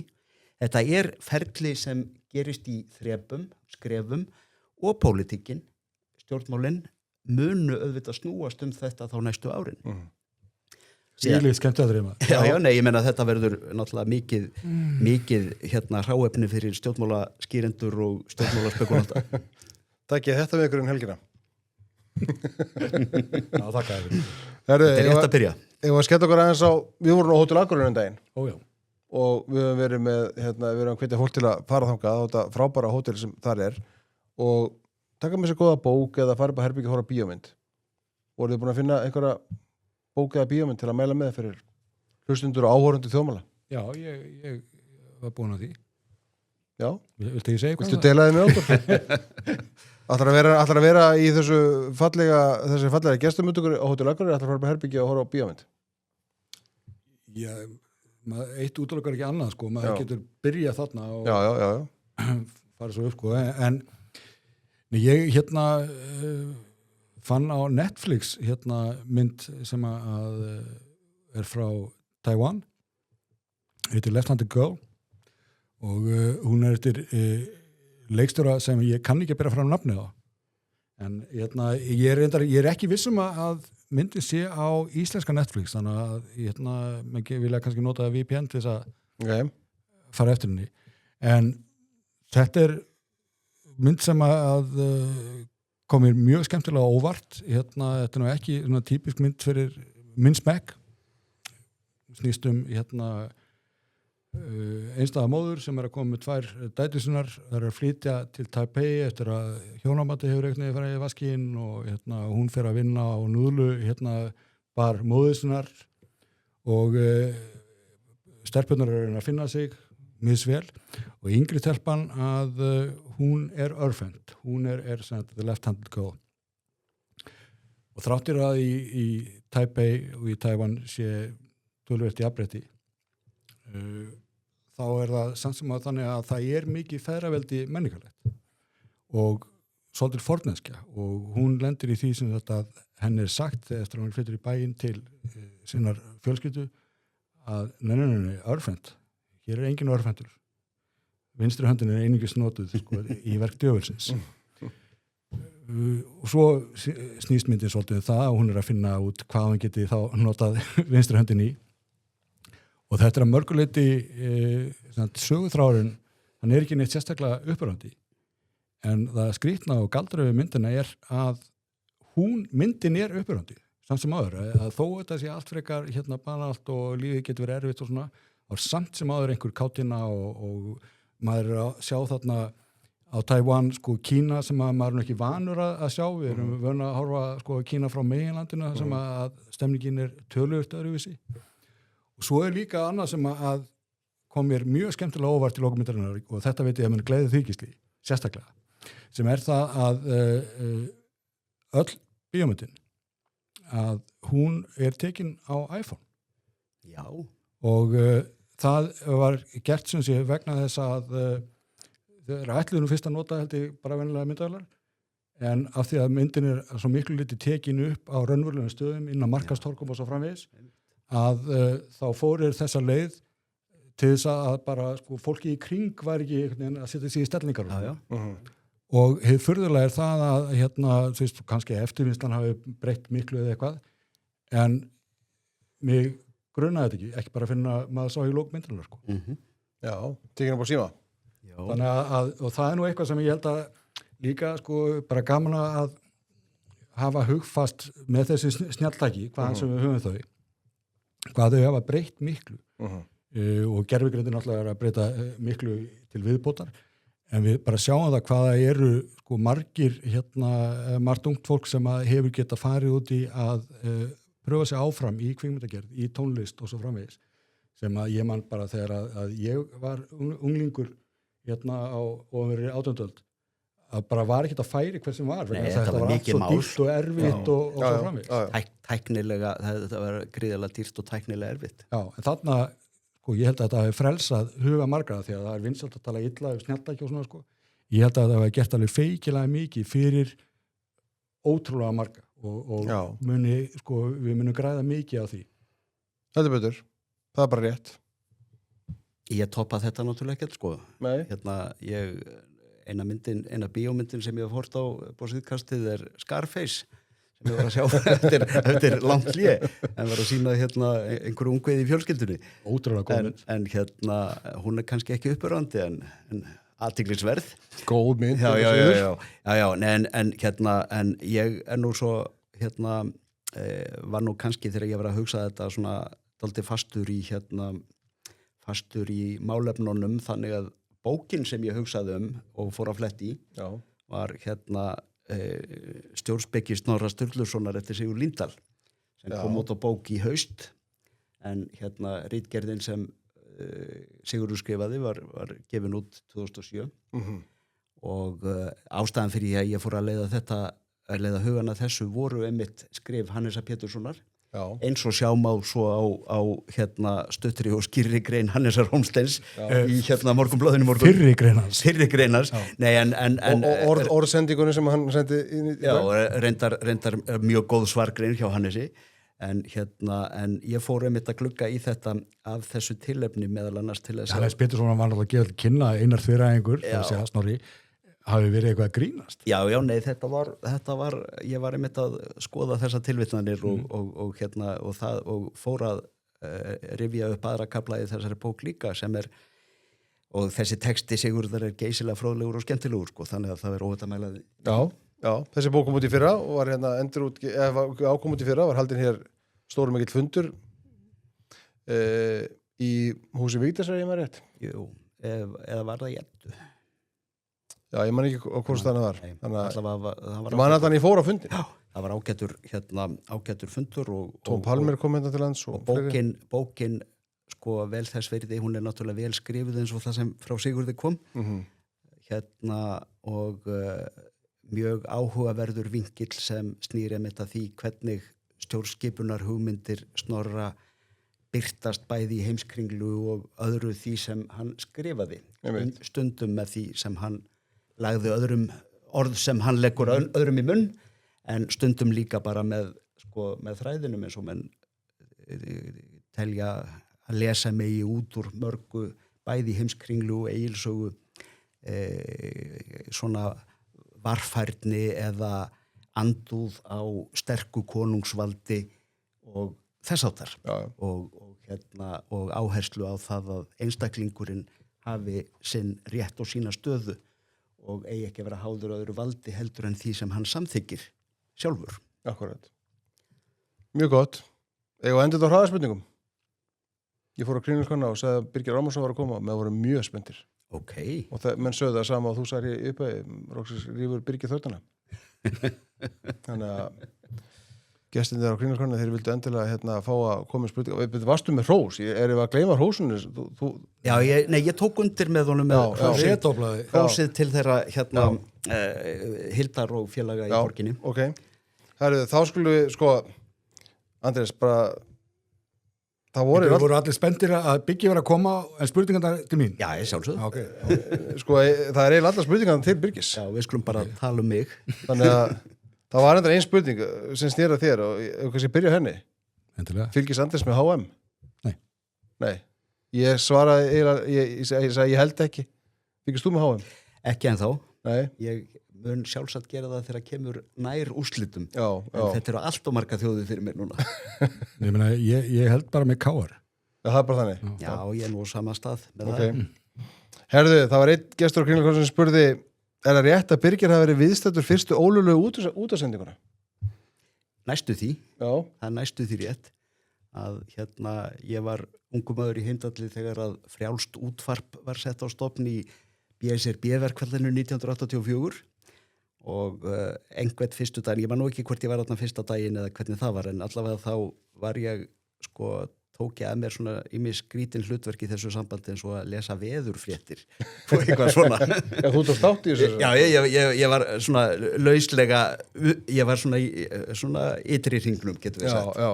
Maður fekk að vera með. Þetta voru Hannes og var ekki Elin Hist og fleiri? Jú, Eiríkur Ingólfsson. Sér hérna inn og Arnar Hákonarsson hittinn. Jú. Og svo getið glættið með því að ég var viðstættur þess að fyrstu útsendingu. Já, ok. Það er mitt auðvitað.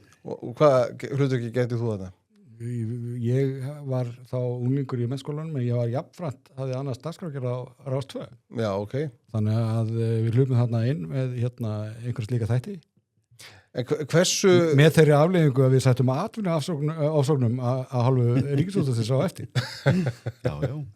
En hversu mikið, bara þannig að ég veit ekki hvað fólk átti að sagði, hversu stór skrif var þetta? Menna, voru þið stressaðir? Menna, voru menn einhvern veginn, þú veist, var mikið spenna í loftinu að vera keira útarpa stað sem var, á þessu tíma er þetta bara Rás 1 og Rás 2? Eða var Rás 2 komið til sögunar? Nei, þetta er fyrir það. Nei, kom ekki Rás 2 bara rétt á undan. Jú, herðu. Bylgjan kemur 86. Rás 2 kom 83, er það ekki? Og svo er frelsið gefið 86 En þarna sem sé það var mikil spenna þetta verkfall opinberra starfsmanna hefði verið mjög þungt og ég man að það laði svolítið þungt ámann að landið var að vera sígarettulaust og Já, ég meina það var mjög margt sem laðist niður En þegar að fréttaflutningur hætti og sem þetta líka að þá var mannum eiginlega nóbóðið. Og sama tíma voru prentarar í verkvalli þannig að það voru ekki prentu dagblöð heldur. Þetta var bara, þú veist, eins og verið lendur í bíluðu Austur-Þýskalandi. Það sem ekkert virkaði lengur. En þarna að farast að og það var nokkuð spenna og það líka, það var gaman en það voru sömulegis einu ríkistarfsmenn sem ennþá voru í vinnu voru annars vegar á vegum Landssímans sem voru að miða út þess að senda og síðan lögreglan sem átti að handa okkur. Já. Og þetta voru moment þarna sem að mann eftir til dæmis þegar að lögreglan var að gera rassíu í blokk á Austurbrún þar sem komið hefði verið fyrir sendi á efstu hæð. Ég var að fara upp í liftinu þegar lögreglan var á leiðinni niður með búnaðinn og síðan á sama tíma var önnur svona útvarpsstöð sem var rekin af frjálsri fjölmiðlun upp í DVF-húsi í Síðumúlanum og Ellert Skram, þá var hann til ritstjóri DVF, hann sendi út ávarp meðan að lögreglan var að brjótast inn í húsnæðið fram hjá blaðamönnum og vegfærendum sem söfnuðust alltaf saman í götuna til að hindra lögregluna í störfum. Þetta var dálítið, ég man eftir sérstaklega þegar að Óskar Magnússon lögmaður og fleira sem þá var fréttastjóri að hann stóð þarna í dyrunum og var að tefja fyrir löggunni meðan Ellert var að klára ávarpið inn á skrifstofunni en þannig að þetta var svona pínu mínidrama í þessu og fyrir okkur sem hefum ekkert verið miklir aktivistar í gegnum tíðina þá var þetta svona ákveðin reynsla. Voru menn eitthvað hræddir? Nei, ekki. En svo náttúrulega voru menn dæmdir fyrir þetta alvarlega brot. Hannes högt og Já. En hugsa ykkur hvað það er galið að þarna Já, í dag eru við bara fjölmiðlanefnd sko en já, en þarna var eitthvað sko vinnudeila og eitthvað og það fyrsta sem átti að brjóta á að tjáningafrelsið. Já.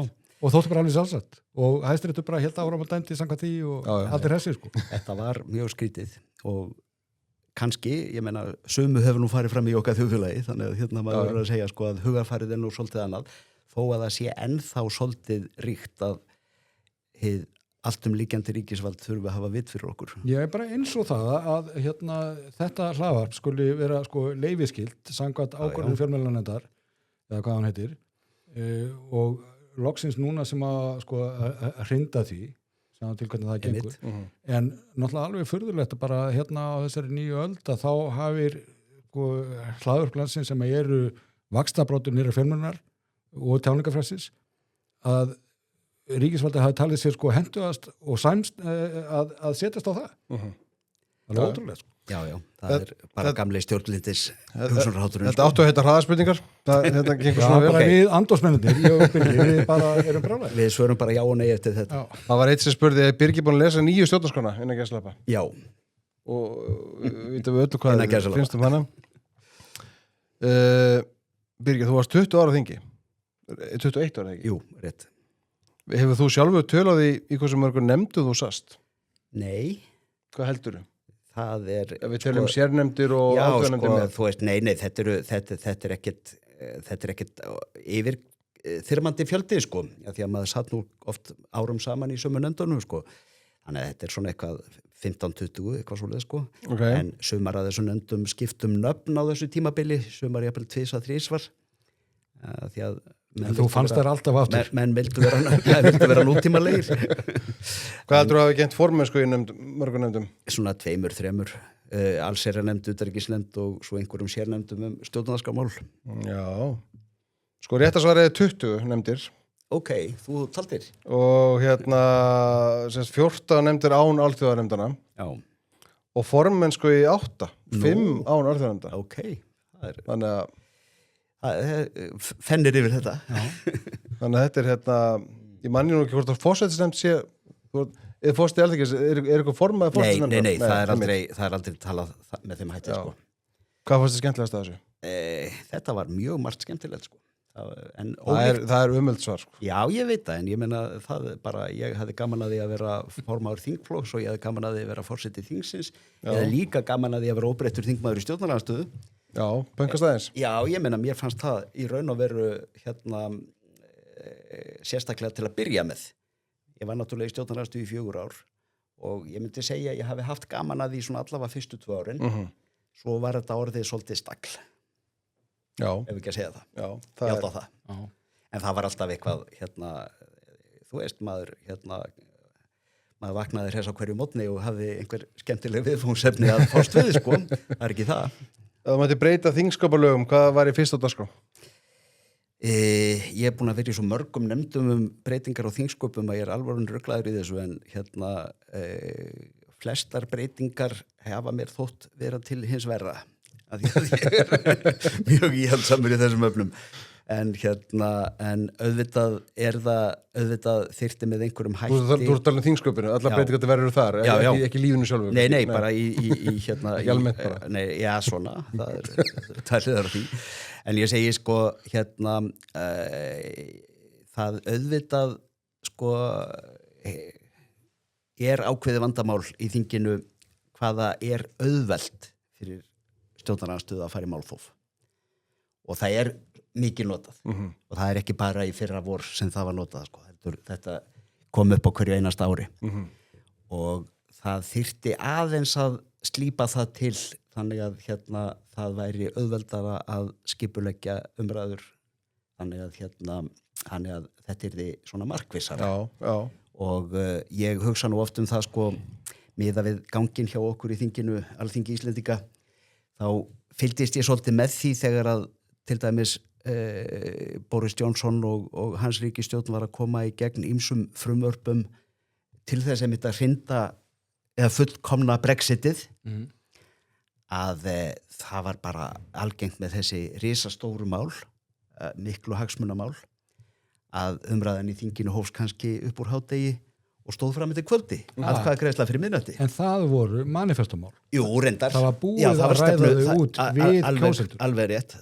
Þannig að það er nú svolítið munur á því Vissulega. og mörgum af þeim málum Vissulega, sko. Vissulega. Ég skal lesa ef ég má skjóta inn einu svari sem að rosalega verið þessar hraðarspurningar sem ég hugsa að þér myndi líka vel sko. Það er ein breyting, þó að þú setur móti breytingum þér myndi líka, vegna þess að það er sko að snúa við gamalli breytingu. Það er breyting sem var gerð í þinginu, ekki vegna þess að þingi til sér að henda heldur að tæknilegum ástæðum. Það er þegar að hljóðupptökur hófust í þinginu að þá þurfti að vera einn ræðustóll vegna það var bara til einn mikrofón. Ég vil núna flytja hana ræðustól burt og láta þingmenn tala á sætum sinum. Að þeir bara einfallega standa á fætur og tali þaðan. Var það einhvern veginn gert? Já, það var fram eftir síðustu öld. Því að bæði þá munur þingstörinn ganga hraðar fyrir sig, munur ekki að sílast upp í stóla alltaf, en ég held líka sem að það verið meiri og kvikari umræður í salnum. Vissulega, sko vandi forseta myndi aukast tóltið, en hérna... Það vorkinir ykkur engin. Nei, en ég er hættur, þannig að hérna ég ber ekki ábyrgð á þessu lengur. En ég segi hins vegar þá er það þannig að sko stundum hafði maður á tilfinninguna menn hefðu gott að þessum 10 sekúndum sem þeir voru að fara frá sætinu og upp í ræðustólinn til að hugsa sig aðeins um. Já, veistu að bara það eru svo mörg dæmum fólk sem hefur bara alls ekki dugað. Hvað sem er, nei, það er ekkert þetta sanna eitt eða neitt, fram og tilbaka með það er ofmargar undantekningar. Á þessum sko, því ég hafa búin að ákvæða það að næstu kemur að þá ætti ég ekki að spyrja mikið um þingi, þannig að það klára svolítið í dag sko. Okay. En aftur 21 ári á þingi, þá er eitt sem spyrir þessu, hver er skemmtilegast og eða vínalegasti pólitíski andstæðingur? Þetta er rosalega snúin spurning. En nú ertu hættur og getur sagt hvað sem er. Já, ég get sagt hvað sem er, en ég menna... Þessi var hundlegilegur. En á ég að segja satt. Er engin eitt sem að stendur upp úr? Nei, sko, ég hef átt bara mjög fína vinni í flestum flokkum og náttúrulega setið á þingi með mörgum tugum frábæra einstaklinga, sko, þannig að það er svolítið erfitt að nefna dæmi. Ég menna, ég hef átt mjög góða vinni þarna sem að þeir hefur hnakkrifist við og jafnvel fólk sem að þeir var ósammála í nánast öllu sem að þeir eru ennþá í góðu sambandi við, sko. Þannig að ég ætla ekki að nefna neitt eitt nafn. Nei, ok. Ég get það ekki. Ég ætlaði að senda flösku af Ólafssonginni til þessa einstaklings, en það er bara, við höldum henni bara í bili. Ég skal bara fara með hana til Össurar. Já. Sem við myndi kunna vel að með hana. Já. Þannig að Össur er einn af þessum góðum mönnum, sko, sem var mjög gaman að vera með á þingi. Já. En þeir voru margir. Þú fara að plata hann í þátt, hann heimaði rétt hjá. Hefur hann nokkuð gefið færi á sér með það? Já, hann er alveg samtalið er opið. Samtalið er opið, einmitt. Þannig að þetta verður djúpt og einlægt samtal. Ég ætla að halda því sambandi opnu, en ég ætla að fara að loka þessu samtali. Nú? Nei, ekki? Nei, jú. Voru að frábært fólkur þáttinn. Það var mjög gaman að vera hérna. Já, ég vona það. Anders, saman sinnis. Já, og lostati frá kompaninu samanlega. Já, og svo súkkulaði, ég með sem er meira súkkulaði fyrir ykkur. Hérna almirka súkkulaðið sem að nóðið var að gefa út. Það er dálítið rosalega. Dögt súkkulaði með sjávarsalti. Já. Þannig að almirkurinn er 12. ágúst.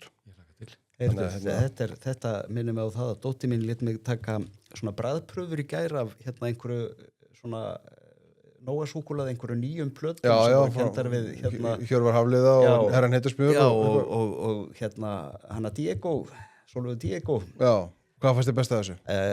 Ég var nú svona á doktorsins vegum, sko. Já. Mér fannst það eiginlega jafn best. Já. Ég sá það bara á rekkanum að doktorinn vann þetta algjörlega. Já, það máli.